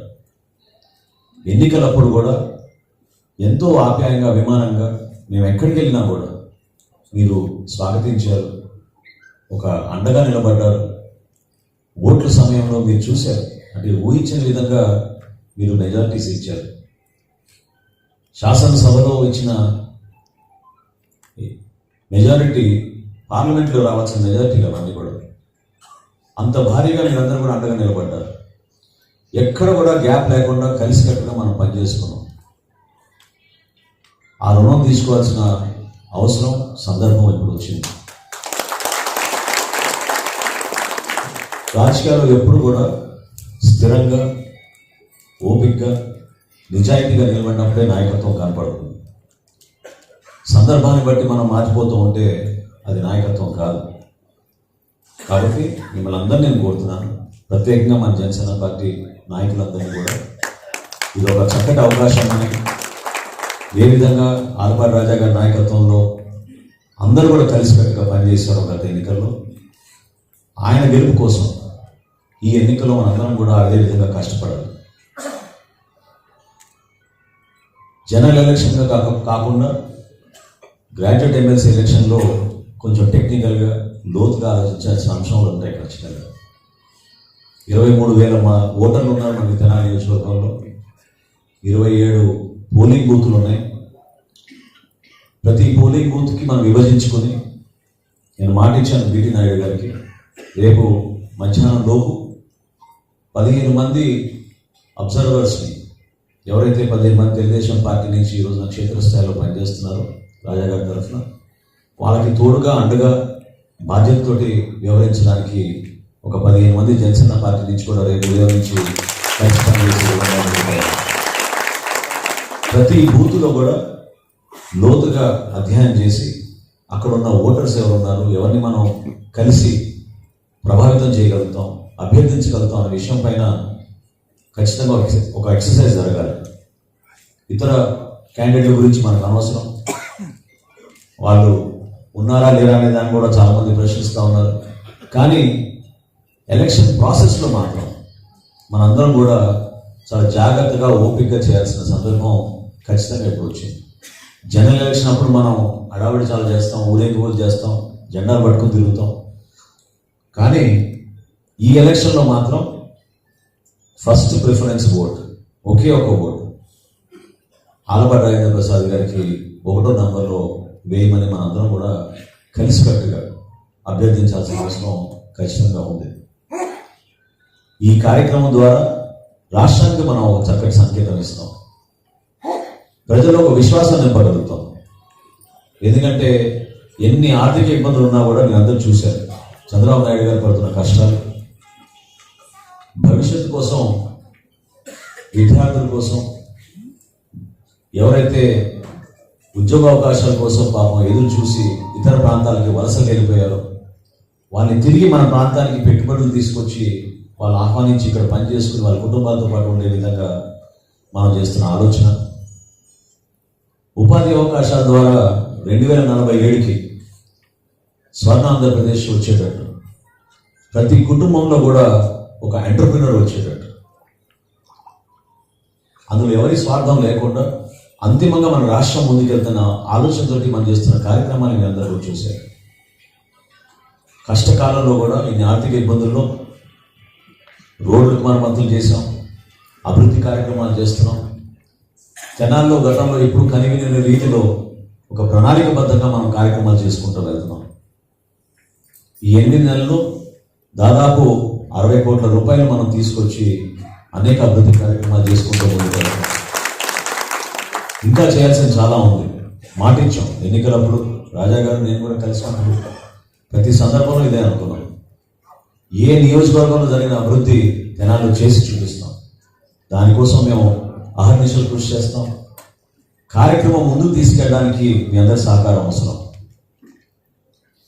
ఈ చక్కటి అవకాశాన్ని మీ అందరూ కూడా ఏమాత్రం ఎక్కడ కమ్యూనికేషన్ గ్యాప్ లేకుండా కలిసిమెలిసి 3 పార్టీల నుంచి కూడా, ఎందుకంటే భారతీయ జనతా పార్టీ నాయకుల్లో కూడా చాలామంది బయటికి రాకపోవచ్చు, కానీ బలంగా వాళ్ళు ఎలక్షన్ చేయగలుగుతారు, చాలా పకడ్బందీగా చేయగలుగుతారు.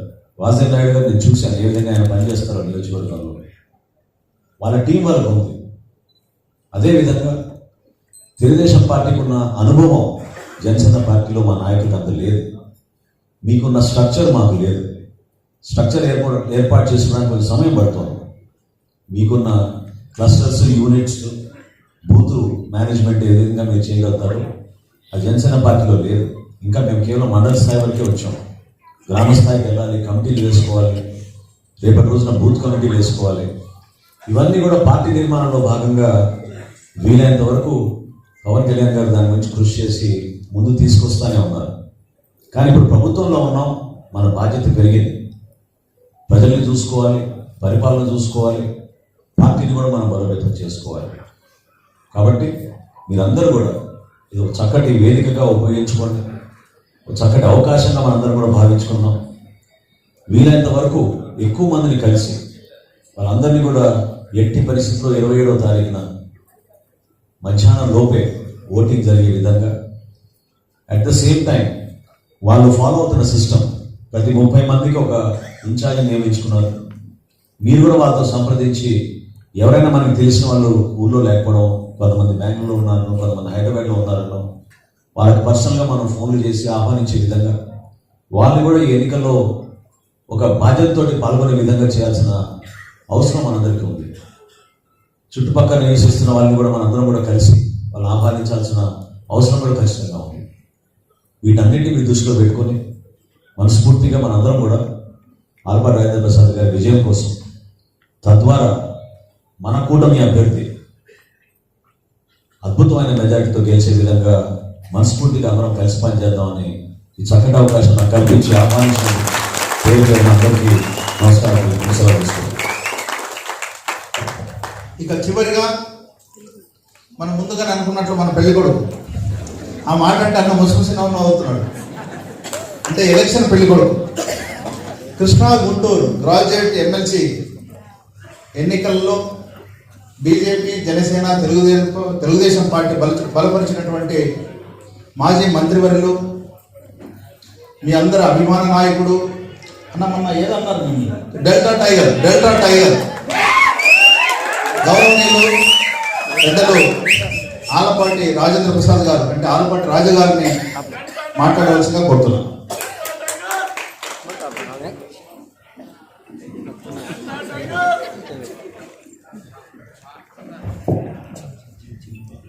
సభకి నమస్కారం. వేదిక మీద ఉన్న పెద్దలు, గౌరవనీయులు, స్థానిక శాసనసభ్యులు, రాష్ట్ర పౌర శాఖ మంత్రులు, జనసేన పార్టీ రాజకీయ వ్యవహారాల కమిటీ చైర్మన్ శ్రీ నాదెండ్ల మనోహర్ గారికి, ఇంతకుముందే ప్రసంగించి వెళ్ళినటువంటి మాజీ మంత్రి శాసనసభ్యులు చంద్రమోహన్ రెడ్డి గారు, పెద్దలు ఈ కార్యక్రమానికి అధ్యక్షత వహించినటువంటి రాష్ట్ర తెలుగుదేశం పార్టీ సీనియర్ నాయకులు, ప్రస్తుత శాసన మండలి సభ్యులు గౌరవనీయులు బిటి నాయుడు గారు, వేదిక మీద ఉన్నటువంటి పెద్దలు వాసుదేవ నాయుడు గారు, చంద్ర సంస్థారు, సోదర సమానులు, గౌరవనీయులు భారతీయ జనతా పార్టీ రాష్ట్ర అధికార ప్రతినిధి శ్రీ వల్లూరి జయప్రకాష్ గారు, కరీముల్లా గారు, కమాల్ గారు, సుధాకర్ గారు, హరిప్రసాద్ గారు, ఎంతో దూరం నుంచి ఆ కుటుంబానికి నాకు ఉన్నటువంటి అవినాభావ సంబంధం, అంతేకాకుండా రాజకీయాల పట్ల కుటుంబ పరంగా ఈ యొక్క తెలుగుదేశం పార్టీ ద్వారా రాష్ట్ర ప్రజల కోసం తన ప్రాణాలను అంకితం చేస్తే వెనకాడకుండా మరలా తిరిగి కుటుంబం తల్లితో తనయుడు ఇద్దరు కలిసి అలుపెరగని రాజకీయ పోరాటం చేస్తున్నటువంటి యోధుల కుటుంబం నుంచి పుట్టినటువంటి పైటాల శ్రీరామ్ గారికి, ఈనాటి వేదిక మీద ఉన్నటువంటి రఘురామయ్య, అదేవిధంగా మహేష్ గారు, కోటిరెడ్డి గారు, కోటేశ్వర గారు, మన కుర్దూస్ గారు, అదేవిధంగా బేగ్ గారు, ఈనాటి ఈ యొక్క కార్యక్రమానికి చేసినటువంటి కూటమి కుటుంబ సభ్యులకి, పాత్రికేయులకి నా హృదయపూర్వకమైనటువంటి ధన్యవాదాలు. చాలా సుదీర్ఘమైనటువంటి ప్రయాణం. మనందరినీ చూస్తుంటే ఒక రకంగా ఏం మాట్లాడబుద్ది కాదు. మమ్మల్ని చూసిన తృప్తి అది ఎప్పటికీ కూడా పోదు. ఎన్నిసార్లు చూసినా మిమ్మల్ని తిడతా ఉంటాను, చూస్తూ ఉంటాను. మీ అందరూ నాతో కలిసి పనిచేస్తూ, అదేవిధంగా ఇక్కడ ఉన్న బీజేపీ నాయకులు, అదేవిధంగా జనసేన నాయకులు, పార్టీలు వేరైనా కూడా అందరూ మనసులలో ఏముంటుందో కూడా నాకు తెలిసినటువంటి వ్యక్తి. ఆ రకంగా మీ అందరితో సాన్నిహిత్యం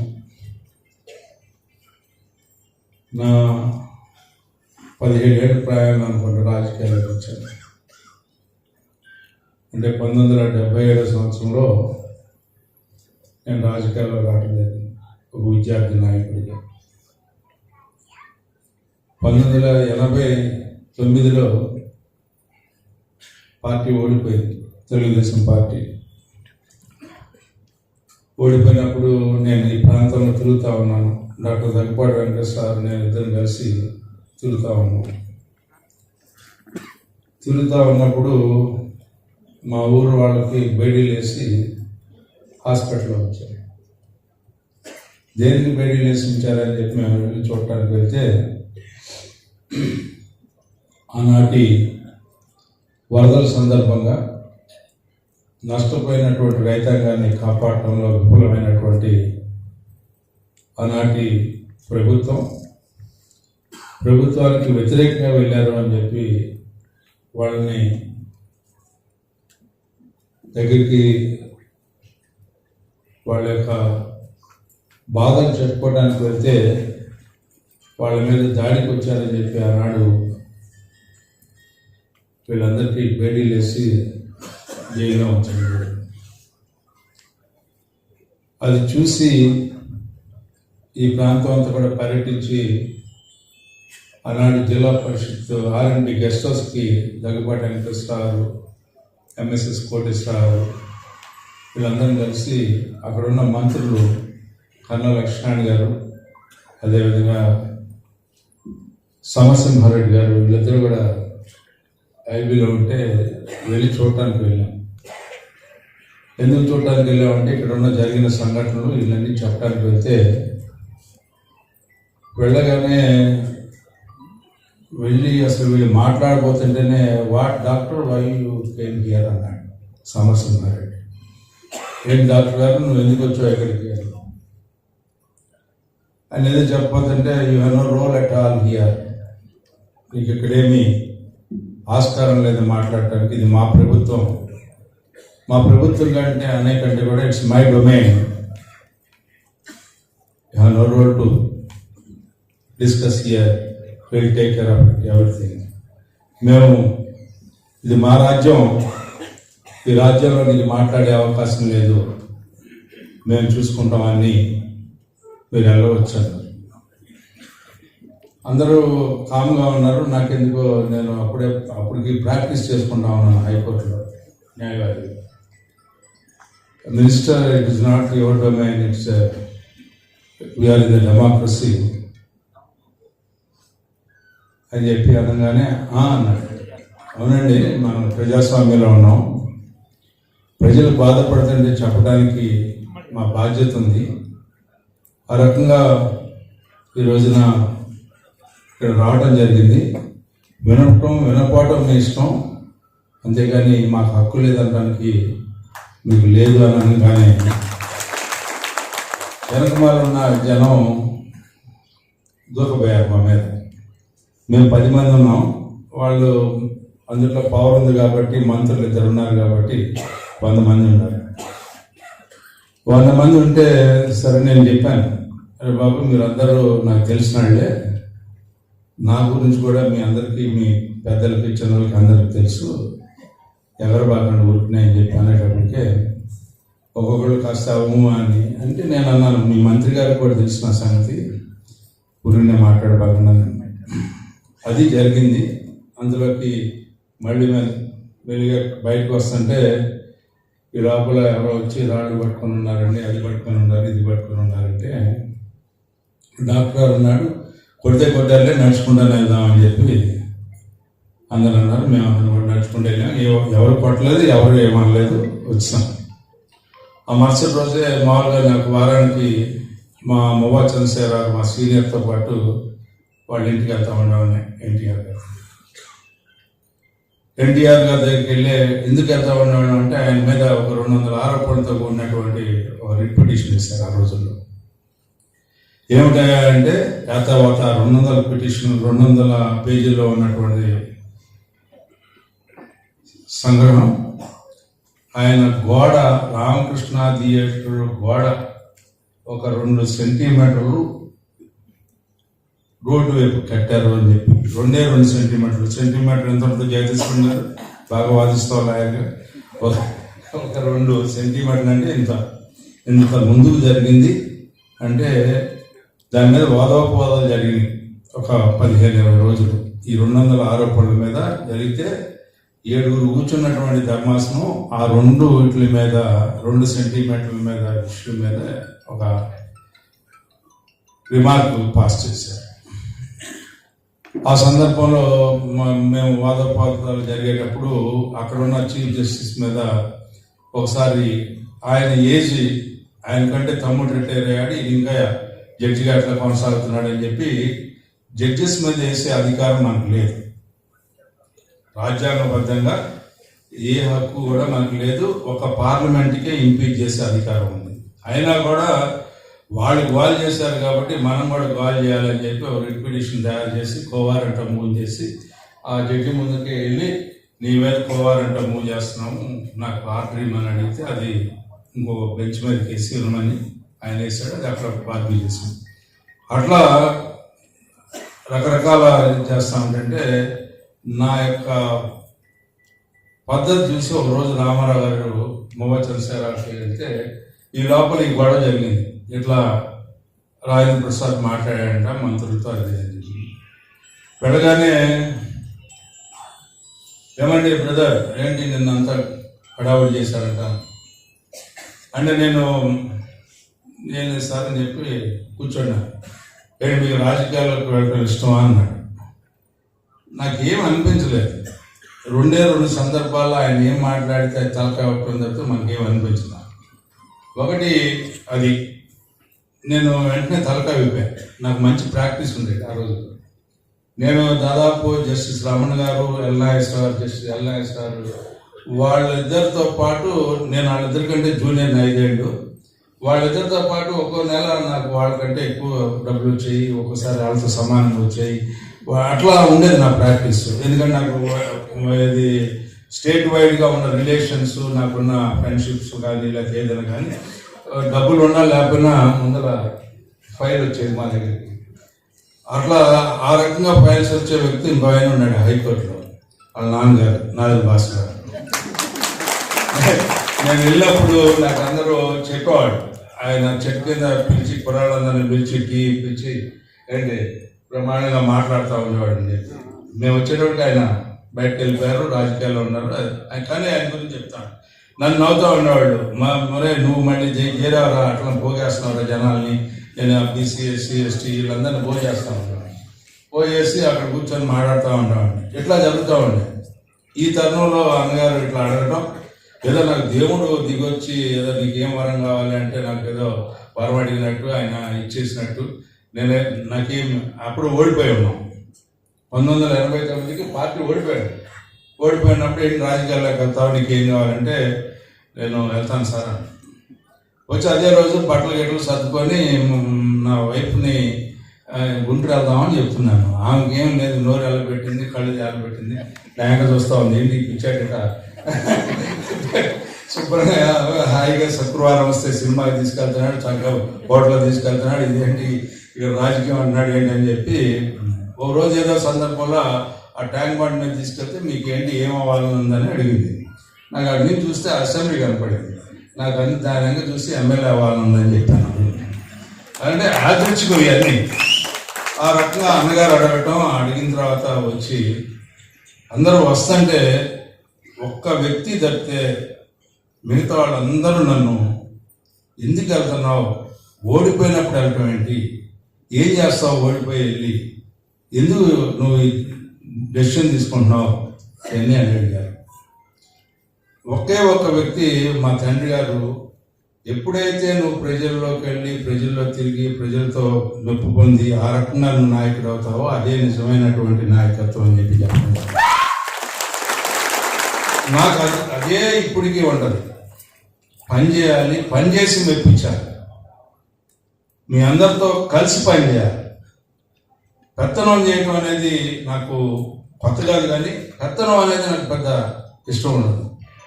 10 మందితో ఉండాలి, 10 మందితో కలవాలి, 10 మంది చేత పనిచేసి నేను పనిచేయాలనే భావంతోనే ఆ రోజున యావత్ గుంటూరు జిల్లా, ఉమ్మడి గుంటూరు జిల్లాలో గ్రామానికి వార్డుకి తిరిగి ఆ రోజున ఉన్న ప్రభుత్వంలో పచ్చ చొక్కా వేసుకోవడానికి భయపడే రోజుల్లో నేను పచ్చ చొక్కా వేసుకోవడం కాకుండా 91 ఎన్నికలు వచ్చేటప్పటికే పట్నంలో నువ్వా నేను అంటూ ఎలక్షన్ చేసినటువంటి సందర్భం. దాదాపు 43 బూతుల్ని రీపోలింగ్ తీసుకొచ్చి, ఎందుకంటే అప్పటికే 32,000 పోలే, లాల్జాన్ బాషా గారు కంటెస్ట్ చేస్తా ఉన్నాడు. 43 బూతులను రీపోలింగ్ చేసి అప్పటికి వీళ్ళందరూ ఉన్నారు పిల్లలు, జయప్రకాష్ వాళ్ళ అన్న, తమ్ముడు, వీళ్ళ నాన్నగారు అందరూ ఉన్నారు ఆ రోజు. అప్పటికి వీళ్ళు ఇంకా బీజేపీ వాసన రాలా, ఓన్లీ తెలుగుదేశంలో ఉన్నారు ఆ రోజుకి.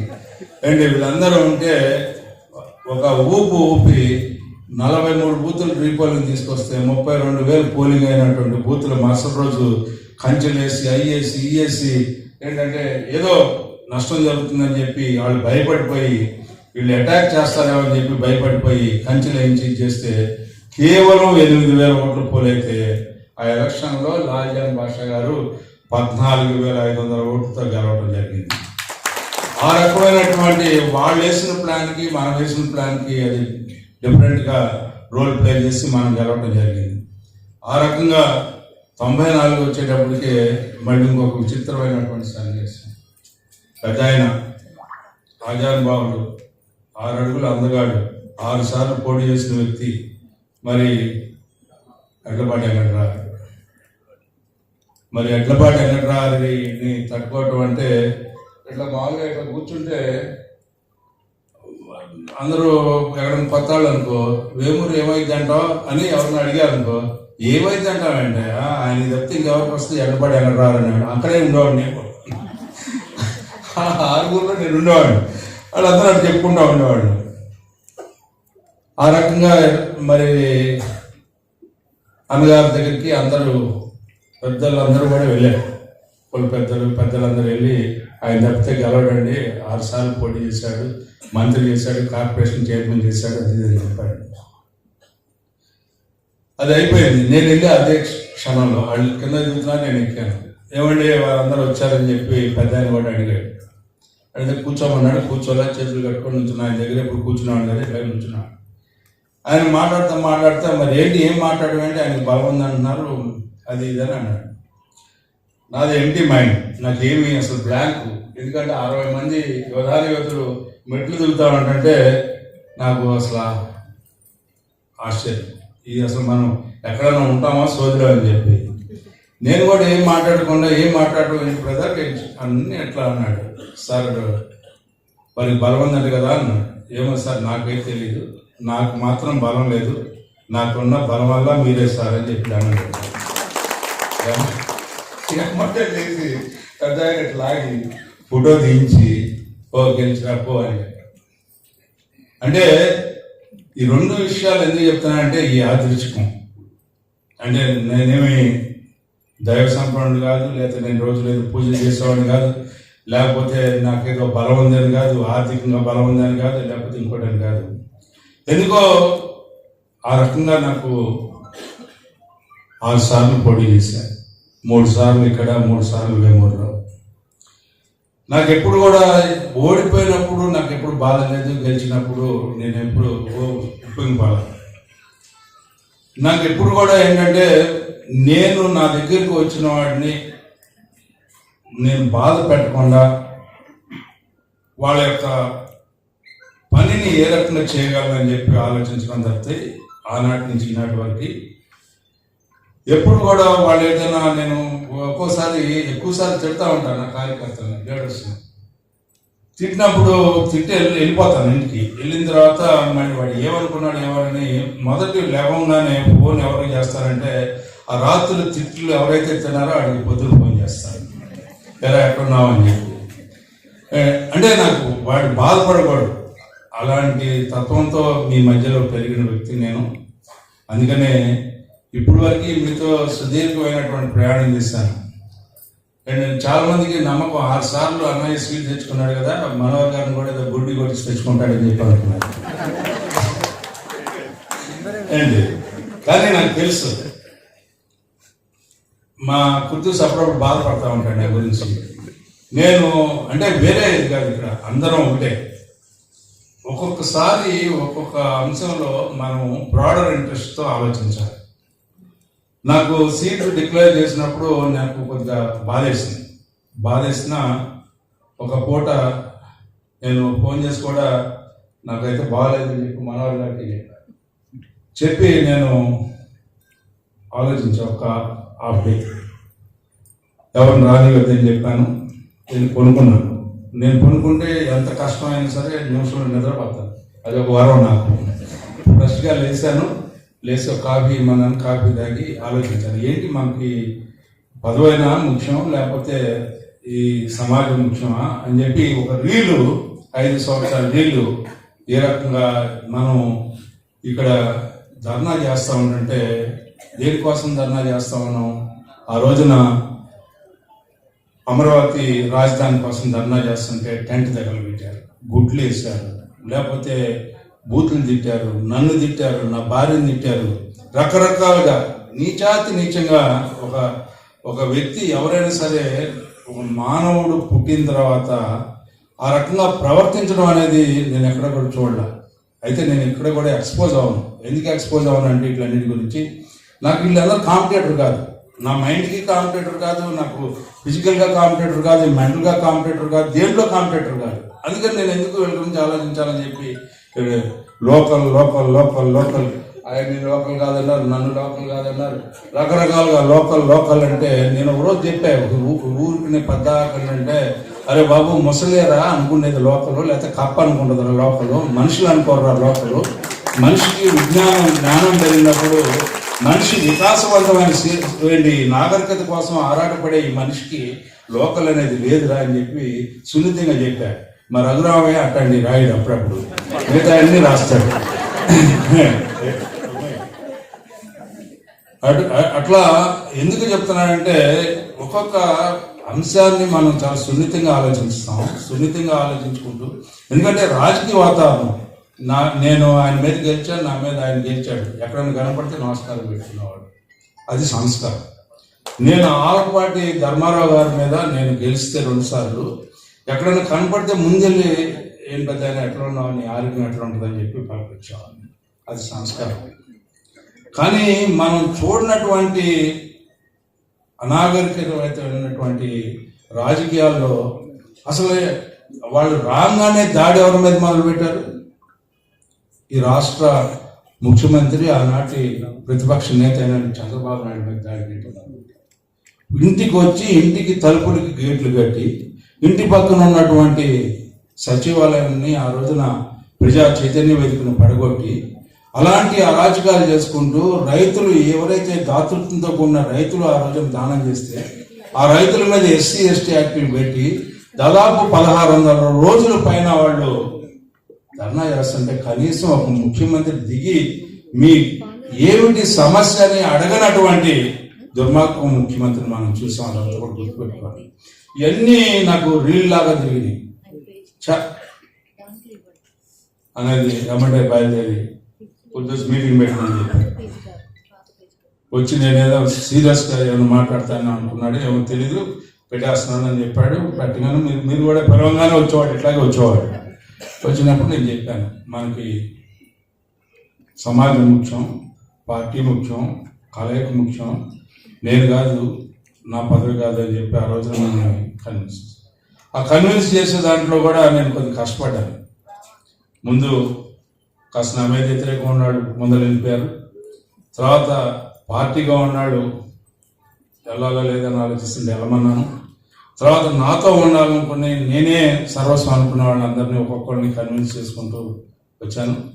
చివరికి 15 రోజుల ముందు చాలా క్లియర్గా చెప్పారు, ఎవరు ఎక్కడ చిన్న పొరపాటు చెవులో మాట్లాడుకున్నా ఆ పాపం మన అందరికీ తగిలింది. మనం ముఖ్యమంత్రిగా చూడాల్సింది చంద్రబాబు నాయుడు. అంతేకాకుండా ఈ సంగమంలో పవన్ కళ్యాణ్ గారు నిజమైనటువంటి ఒక ఊపుని ఈ యావత్తు ఆంధ్ర రాష్ట్ర ప్రజలకు ఇచ్చినటువంటి నాయకుడు. నాకు కులాలు గోత్రాలతో పెద్ద సంబంధం లేదు, కానీ బట్ నేను బలంగా నమ్మే అంశం ఏంటంటే ఆ రోజున జైల్లోంచి బయటకు వచ్చి ఆయన ముందు నుంచి ఓటుని చేర్చకూడదు అని చెప్పినటువంటి నాయకుడు, ఓటు చేయలేనని చెప్పి అనేక సందర్భాల్లో చెప్పినటువంటి నాయకుడు.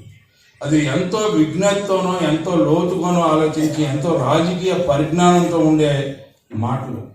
కానీ చాలామంది అనుకున్నారు ఏంటి పిచ్చాడా మాట్లాడుతున్నాడు, లేకపోతే ఇంకోటి ఎవరికి వాళ్ళు మాట్లాడుకున్నటువంటి మాటలు. ఎందుకంటే బీజేపీ రోల్ డిఫరెంట్గా ఉంది, మనం ఇప్పుడు అనుకోకూడదు, కానీ ఆ రోజున రోల్ డిఫరెంట్గా ఉంది. ఆ వాళ్ళు గోడ మీద ఉన్నారు, ఎవడు మంచం విరిగితే ఏంటి అది అన్నట్టు సాగుతూ లేక ఉంది వాళ్ళు ఎవరు. ఆ రోజున భయం మనకేంటంటే వాళ్ళు మనతో ఉంటే బాగుంటుంది, ఎందుకంటే ఏం జరిగిందో ఏంటో ఆయన అడ్డం పెట్టుకొని ఇంకా ఏం సాధిస్తాడని చెప్పి ఒక రకమైనటువంటి కార్యకర్తలకి భయం. కార్యకర్త బయటకు రావాలంటే భయపడినటువంటి సందర్భం, అసహనంగా ఉండేవాళ్ళు తప్పితే బయటకు రావాలంటే భయం. కానీ గొప్ప విషయం ఏంటంటే ఈ జిల్లాలో నేను చూశాను, ఏ ఒక్క నియోజకవర్గంలో కూడా నేను చూడాల, కానీ ఈ నియోజకవర్గంలో ఎంత ప్రతిఘటన ఉన్నా కూడా, ఎంత అటు నుంచి దాడి ఉన్నా కూడా, అసలు మీ రుణం ఎన్ని జన్మలు ఎత్తుకున్నా కూడా ఈ పార్టీ చేస్తుంది. అలాంటి పోరాట పట్టిమ మీలో చూశాను. నేను అనుకున్నాను ఇది మీ గొప్ప కాదు, నా గొప్ప కాదు, ఈ గడ్డ గొప్పతనం అని చెప్పి నాకు అనిపించింది. ఎందుకంటే అది ఉద్యమాలకు ఊపిరి పోసినటువంటి గడ్డ, పోరాటాలకి పురిటి గడ్డ. అలాంటి గడ్డ ఎక్కడ ఐదునారైతే ఆ పూర్ణాళ్ళు ఎగురుతూ ఉండేవాళ్ళు, ఇటు వస్తే ఇటు ఇంకోటి ఎగురుతూ ఉండే. అంటే వీళ్ళందరికీ ఏమైపోతావు, వీళ్ళందరూ కూడా చాలా చాలా సందర్భాల్లో చాలా బాధలకు గురయ్యారు, చాలా దుర్మార్గానికి అండి వాళ్ళ యొక్క ఏ రకమైన గోండాయిజానికి, రౌడీజానికి వీళ్ళందరూ కూడా ఎప్పుడు కూడా ఒక మాట పడిన వాళ్ళు కూడా మానసికంగానే కాదు శారీరకంగా కూడా వీళ్ళు ఇబ్బందులు పడిన సంఘటనలు నా కళ్ళతో చూశాను. అయినా కూడా సహించేవాళ్ళం. తిరగబడితే పెద్ద గొప్పేం కాదు, ఎవడైనా సరే రౌడీ అన్నాడైనా లేకపోతే ఏదో గోండా అయినాడైనా లేకపోతే ఇంకోటి ఎవడైనా ఒకటే మనకి తిరగబడాలనుకుంటే. కానీ దాన్ని అదే ధ్యేయంగా పెట్టుకోవాలి. మనకు ఒక రాజకీయ లక్ష్యం, మన గమ్యం వేరు, మన దృక్పథం వేరు, మనం సాధించాల్సింది వేరు. ఆ రకంగా నచ్చుకొట్టుకుంటూ రాజకీయ కోణంలోకి తీసుకుంటూ వెళ్ళినటువంటి క్షణాలు ఎన్నో ఎన్నో ఎన్నో. మానసికంగా బాధపడతా ఉన్నాం. రోజు ఇంటికి వెళ్ళేటప్పుడు ఏంటి అసలు మనం సర్వైవ్ అవుతామా లేదా, మనం అంటే నేను కాదు, ఈ సమాజంలో మనం ఈ పార్టీ, ఈ గోండాలకి, రౌడీలకి, వీళ్ళందరికీ మనం ఎదురుగా నిలబడి మొత్తం పార్టీని బతికించుకోగలవా లేవా అని చెప్పి నా సందర్భం. ఆ రోజున పవన్ కళ్యాణ్ గారు ఆ మాట మాట్లాడి ఊపిరి పోసినటువంటి క్షణాలు ఈ యొక్క సమాజానికి మళ్ళీ నిజమైన జీవం పోసినటువంటి నాయకుడు పవన్ కళ్యాణ్ గారు అని చెప్పి అందులో నేనేమి రాజకీయ పోకడతో మాట్లాడే మాటలు కాదు. ఆ రోజున నిజమైన రాజకీయాలు ఎవ్వరు ఉన్నా కూడా, నేను మొదటి నుంచి మా ఆఫీసులో చెప్తా ఉన్నాను, 83 ఎలక్షన్ వేరు, 85 ఎలక్షన్ వేరు. 89 ఎలక్షన్ ఒక వర్గం మనకు దూరం అవడం వల్ల ఓడిపోయాం. 94లో అదే వర్గం మళ్ళీ మనకు దగ్గర అవడం వల్ల గెలిచాం. 99లో కూడా వాళ్ళు మన దగ్గరగా ఉండటం వల్ల గెలిచాం. 2004లో మళ్ళీ తెలియకుండా దూరం అయ్యారు. 2009లో పిఆర్పి పెట్టడం వల్ల ఆ రోజున చంద్రబాబు నాయుడు గారికి ఉన్న ఇమేజ్ చాలా గొప్ప ఇమేజ్ ఇచ్చింది. 2009లో గెలిచే ఇమేజ్. కానీ రాజకీయంగా ఆ రోజున రాజశేఖర్ రెడ్డి చేసిన ఎత్తుగడలో రెండు, ఒకటి పిఆర్పి, ఇంకో పక్కన లోక్సత్తా నాయకుడు జయప్రకాష్, వీళ్ళిద్దరు నుంచోటం వల్ల దాదాపు మనం ఓడిపోవడం జరిగింది. లేకపోతే దాదాపు 100 సీట్లు గెలిచే అవకాశం ఉన్నటువంటి ఖచ్చితంగా అధికారంలోకి వచ్చే అంశం. 2014 వచ్చేటప్పటికే 2013 ఎలక్షన్స్ జరిగినప్పుడు మేము ఎవరు కూడా తెలుగుదేశం పార్టీ డిపాజిట్లు కూడా రాలా. దాదాపు 15 ఎలక్షన్స్లో పోటీ చేస్తే స్పీకర్గా సందర్భంలో ఒక 3 కాంగ్రెస్ గెలిస్తే మిగతా అన్ని కూడా వైసీపీ స్వీప్ చేసింది.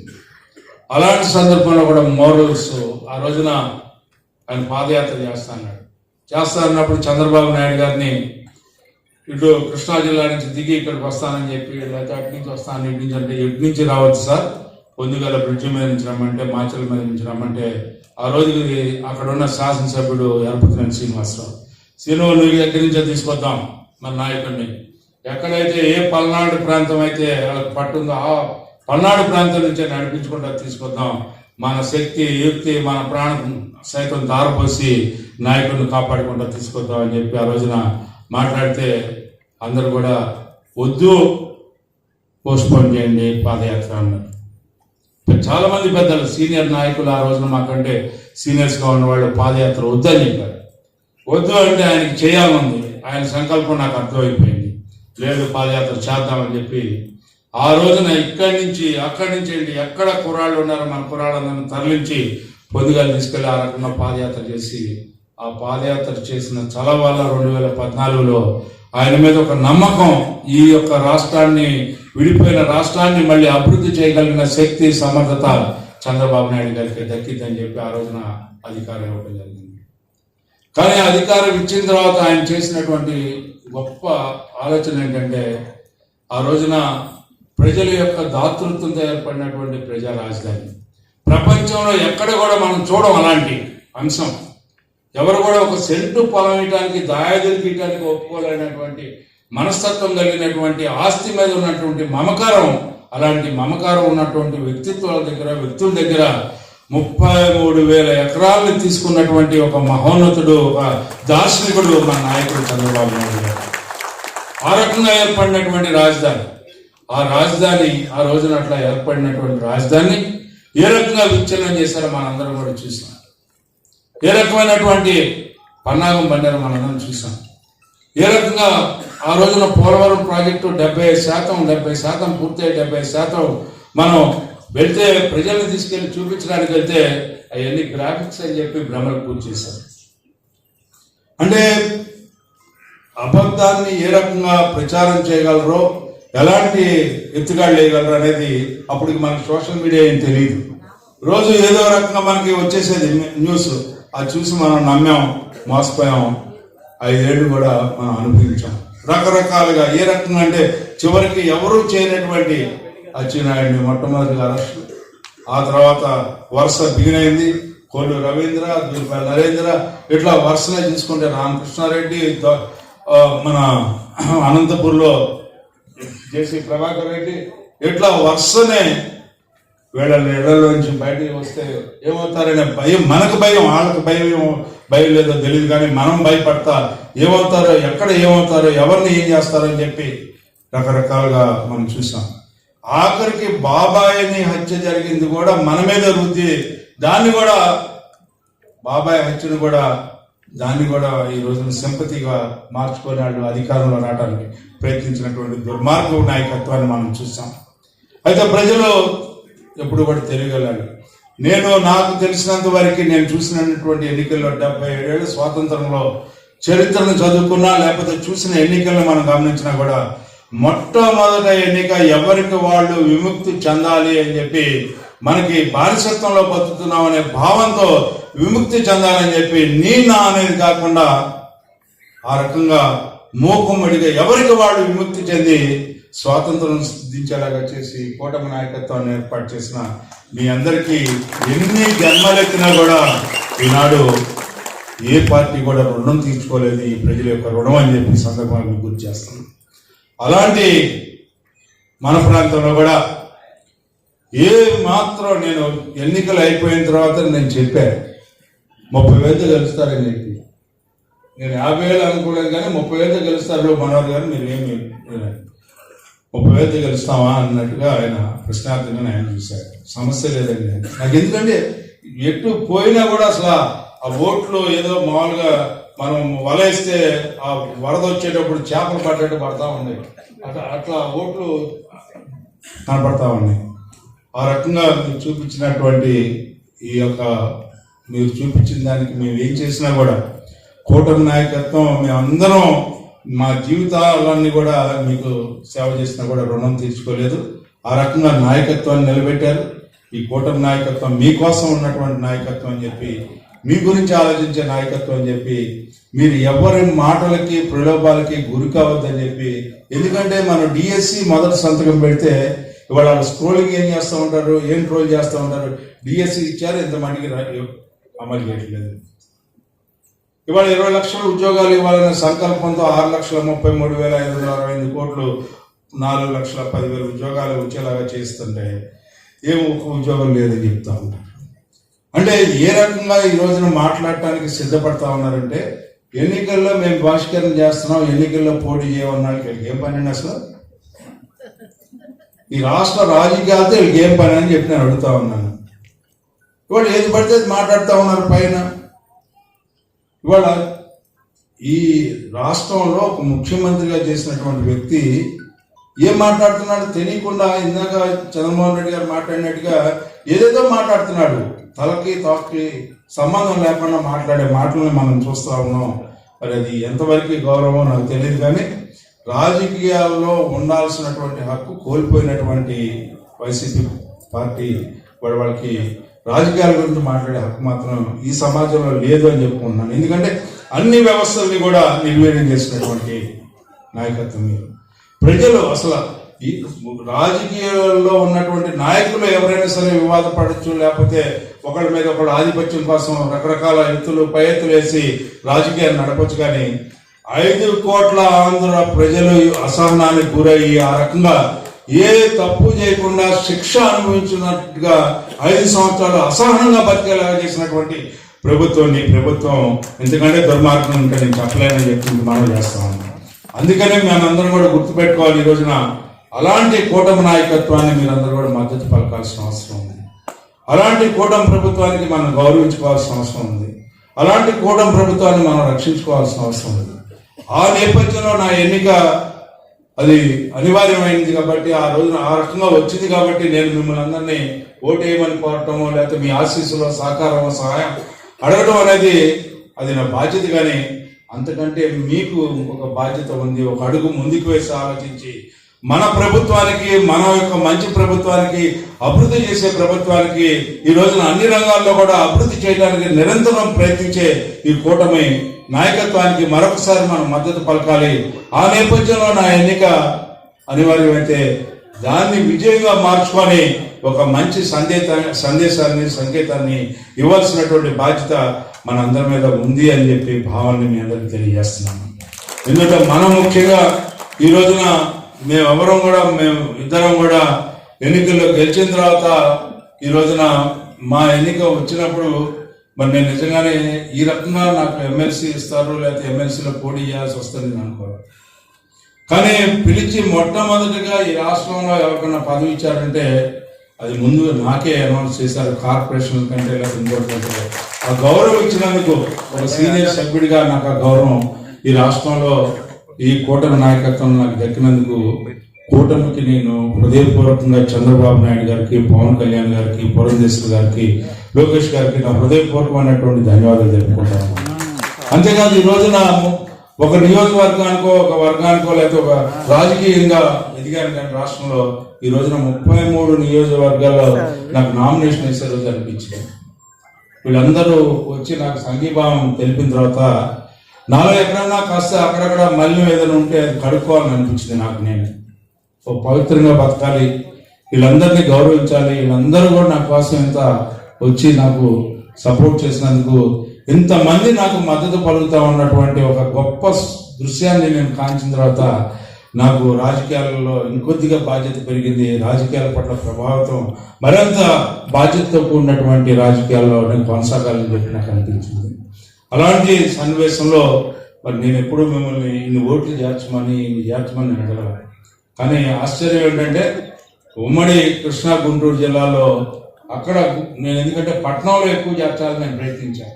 ఆ రకంగా నేను అక్కడున్న వాళ్ళు ఎందుకంటే మొట్టమొదటిసారిగా గెలిచిన అభ్యర్థి, ఆ అమ్మాయి కూడా లేడీ, వాళ్ళకి రాజకీయం అంత అవగాహన ఉండదో అని చెప్పి పట్టుదలగా అక్కడ 30,000 చేపిస్తే తర్వాత 2వ స్థానంలో ఈ 33 నియోజకవర్గాల్లో మరి మన తెనాలి ఉండటం అనేది నేను గర్వపడతా ఉన్నాను. మీలో ఉన్న నా మీద ఉన్న గౌరవం, పార్టీ మీద ఉన్న పట్టుదల, మీకున్న మరి కసి నిజంగా మీ అందరికీ కూడా హృదయపూర్వకంగా ధన్యవాదాలు తెలుపుకుంటున్నాను. ఎన్నికల్లో ఓట్లు చేర్చాం. తొలి విడతగా నేను ఈ ఓట్లు ప్రసవనం జరుగుతూ ఉన్నప్పుడు వెంకయ్యనాయుడు గారు కనపడ్డాడు. వెంకయ్యనాయుడు గారు అన్నాడు, రాజా నేను 9 ఎలక్షన్స్ చేశాను, మండల ఎలక్షన్స్, జూపూడి ఎక్కనారాయణకు 3 సార్లు, అదేవిధంగా మాధవాళ్ళ 4 సార్లు, ఇట్లా అని చెప్పుకుంటా వస్తూ అసలు నీకు ఎలక్షన్స్ లో నువ్వు ఓట్లని నమోదు చేసుకోవడంలోనే 100 ఎలక్షన్లు అయిపోతాయా? ఆ రకంగా నువ్వు ప్రభావితం అయ్యి నువ్వు ఎలక్షన్ ఓటర్ని నమోదు చేసుకోవాలని చెప్పాడు. అది కూడా ఒక గొప్ప విషయం. 3,50,000 ఓట్లు ఇంతవరకు ఎప్పుడు కూడా పట్టభద్రుల ఎన్నిక సందర్భంగా ఓటర్లు నమోదు చేయడం అనేది ఇది 2 లక్షల కంటే ఎప్పుడు జరగట్లా. అంటే దాదాపు 45% ఓట్లని చేర్చినటువంటి ఘనత మీకే దక్కిద్దని చెప్పి కూడా మీకు మనం చేస్తా ఉన్నాం. ఇవాళ 23,000 ఓట్లను చేర్చడం ఒక ఎత్తు అయితే 23,000 ఓట్లను పోల్ చేయించుకోవడం కూడా అది మీ బాధ్యత. నేను మీ బాధ్యతని నేను ఎప్పుడు గుర్తు చేయాల్సిన అవసరం లేదు. కానీ ఎందుకంటే మా బీటీ నాయుడు గారు వచ్చి మమ్మల్ని రోజు ఏందయ్యా మీరు అని నాకు ఫోన్ చేస్తూ ఉంటాడు. అందుకనే మరి ఏమనుకున్నాడేమో, నేనైతే మీటింగ్ పెట్టేవాడిని కాదు. మనోహర్ గారికి మరి ఎందుకు పెట్టాలనిపించిందో నాకు తెలియదు, కానీ మీ అందరినీ చూసే అదృష్టం నాకు కల్పించిన మనోహర్ గారికి కూడా మరొకసారి ధన్యవాదాలు. మరి ఆ రకంగా మనోహర్ గారు మరి ఎందుకు మనసులో ఆయనకి మరి ఇట్లా మీటింగ్ పెట్టాలని అనిపించిందో, కేవలం ఆయన యొక్క ప్రోద్బలంతో ఈ మీటింగ్ జరపాలని చెప్పి అనుకోవటం, మీటింగ్ పెట్టడం. నేనేంటంటే ఇంకా నేను జనాలు రానని కూడా చెప్పాను మన మీటింగ్ జరిగిన తర్వాత. నేను రాను, మీరు ఎలక్షన్ జాగ్రత్త చేసుకోండి, నేను మిగతా చోట్ల తిరుగుతానని చెప్పి నేను పూర్తిగా మిగతా చోట్ల కేంద్రీకృతం అయ్యి నేను పనిచేసుకుంటా ఉన్నాను. అది కాకుండా మనోహర్ గారు కూడా మళ్ళీ రాజాగారు మధ్యలో ఒక మీటింగ్ పెట్టాలంటే గుంటూరులో మీటింగ్ పెడదామా, ఎక్కడ పెడదామా ఆలోచించి చెప్పండి, మొత్తం ఉమ్మడి జిల్లాలో ఉన్న జనసేన నాయకులందరినీ పిలుస్తానని చెప్పడం జరిగింది. ఆ రకంగా మన గుంటూరులో కాదండి పెడితే, ఎందుకంటే గుంటూరులో ఆల్రెడీ 2 మీటింగ్లు బీజేపీ మన జయప్రకాష్ ఆధ్వర్యం వీళ్ళ ఆధ్వర్యంలో పెట్టడం జరిగింది.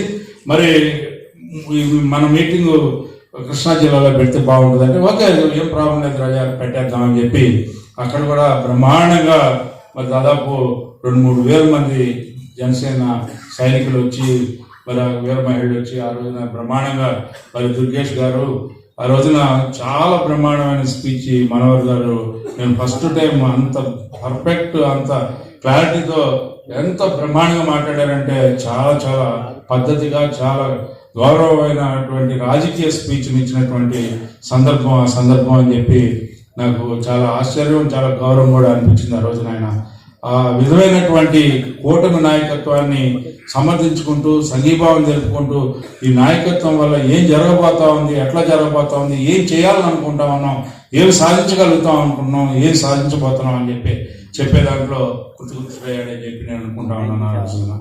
ఆ రకంగా ఎక్కడికక్కడ ఇది మన కాంబినేషన్ లో నాకు మద్దతు పలుకుతూ అనేక సభలు మరి ఆయన స్వయంగా రావటం, ఆయన స్వయంగా మళ్ళీ ఒక మీటింగ్ కండక్ట్ చేసి బ్రహ్మాండంగా మరి సందేశాన్ని ఇవ్వడం కూడా జరిగింది. ఒక 5-6 రోజుల నుంచి ఎక్కడ చూసినా రోడ్ల మీదే ఉంటున్నారు శాసనసభ్యులు, ఎమ్మెల్సీలు, ఇన్ఛార్జీలు, కార్యకర్తలు అందరూ కూడా. నాకు ఎంత ఆనందంగా ఉందంటే, ప్రభుత్వం యొక్క ఈరోజు నాకు గెలుపు ఏంటంటే ప్రభుత్వం యొక్క ప్రగతికి నిదర్శనం, ప్రభుత్వం యొక్క అభివృద్ధికి నిదర్శనం. కానీ మనసులో ఏమనిపించిందంటే, నా కోసం వీళ్ళందరూ ఎంత కష్టపడుతున్నారు అనే సంతోషం, ఆనందం, మరి ఆనందంతో కూడినటువంటి ఒక రకమైనటువంటి అనుభూతి, అది భాషలోనూ భావంతో కూడా చెప్పలేనటువంటి అనుభూతి చెందుతా ఉన్నాను. మరి భగవంతుడు నాకు ఈ సక్సెస్ అనేది మరింత బాధ్యతతో కూడినటువంటి ఈ రోజున రాజకీయ వ్యవహారాలు చూడాలనే భావన, ఈ పార్టీ, ఈ కూటమి పలు సంవత్సరాలు ఇదే రకంగా కొనసాగాలని చెప్పి మన యొక్క కూటమి నాయకత్వంలో ఓటు చీలకుండా కష్టాలు, నష్టాలు ఎన్నొచ్చినా, సమస్యలు ఎన్నొచ్చినా, ఈ రోజున ఈ రాష్ట్ర ఆర్థిక పరిస్థితి ఒక రకంగా చూసుకుంటే కేంద్రం పూర్తిగా మనకు సహకరిస్తూ ఉంది. అదే సహకారం మాకు ఈ 5 ఏళ్ళు ఇస్తే కానీ ఓటు తీరదు అని చెప్పి మాకు ఓట బావిలో నుంచి రాట్లా మీరు బయట నుంచి పంపు చేయాల్సిందే, ఆ పంపు చేసే కార్యక్రమం ఆపకుండా ఈ రాష్ట్రం సర్వతోముఖాభివృద్ధి చెందేలాగా భారతీయ జనతా పార్టీ మోడీ గారి నాయకత్వంలో సహకరించాలని కోరుకుంటూ, మరి ఈ రకంగా పార్టీని ఒక రకంగా వెళ్తా ఉంటుంటే ఏమనిపిస్తా ఉందంటే క్లాసు మాస్ కలిసి నడుస్తున్నట్టుగా ఉంది. మన పవన్ కళ్యాణ్ గారి గిరిజనుల దగ్గరికి వెళ్తా ఉంటుంటే మాస్లోకి వెళ్తా ఉంది.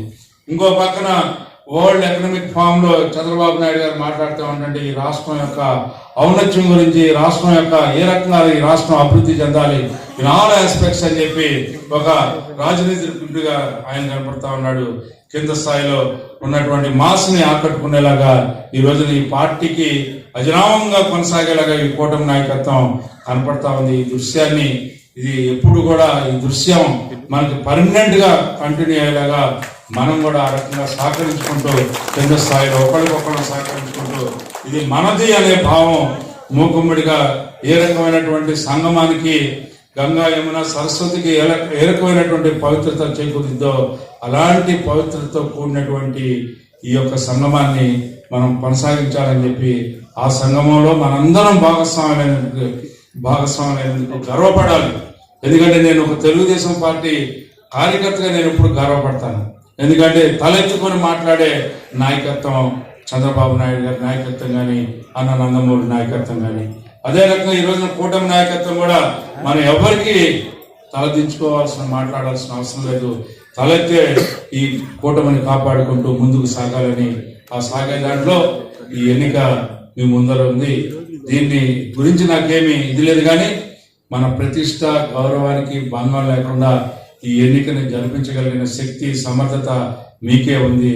దాన్ని మరొకసారి నిరూపించమని చెప్పి కోరుకుంటూ నాకు ఈ అవకాశం ఇచ్చిన మీ అందరికీ కూడా నేను చాలా చాలా ఎమోషనల్గా ఉంది మిమ్మల్ని అందరినీ చూస్తుంటే. మరి అది ఎప్పుడు కూడా నాకు చదరని స్వప్నం, అది నా హృదయానికే తెలుసు ఆ యొక్క విలువ. మీ అందరి వల్ల మీ అందరు ఎంతమంది నాకు కార్యకర్తలు ఉన్నారు, మీ అందరి వల్ల నేను ఎంత వాడిని అయ్యానని చెప్పి అనుకుంటాను, కానీ నా వల్ల నేను ఎప్పుడు అయ్యానని ఎప్పుడు అనుకోను. అందుకే మీలోనే ఉంటా, మీతోనే ఉంటా నా జీవితం.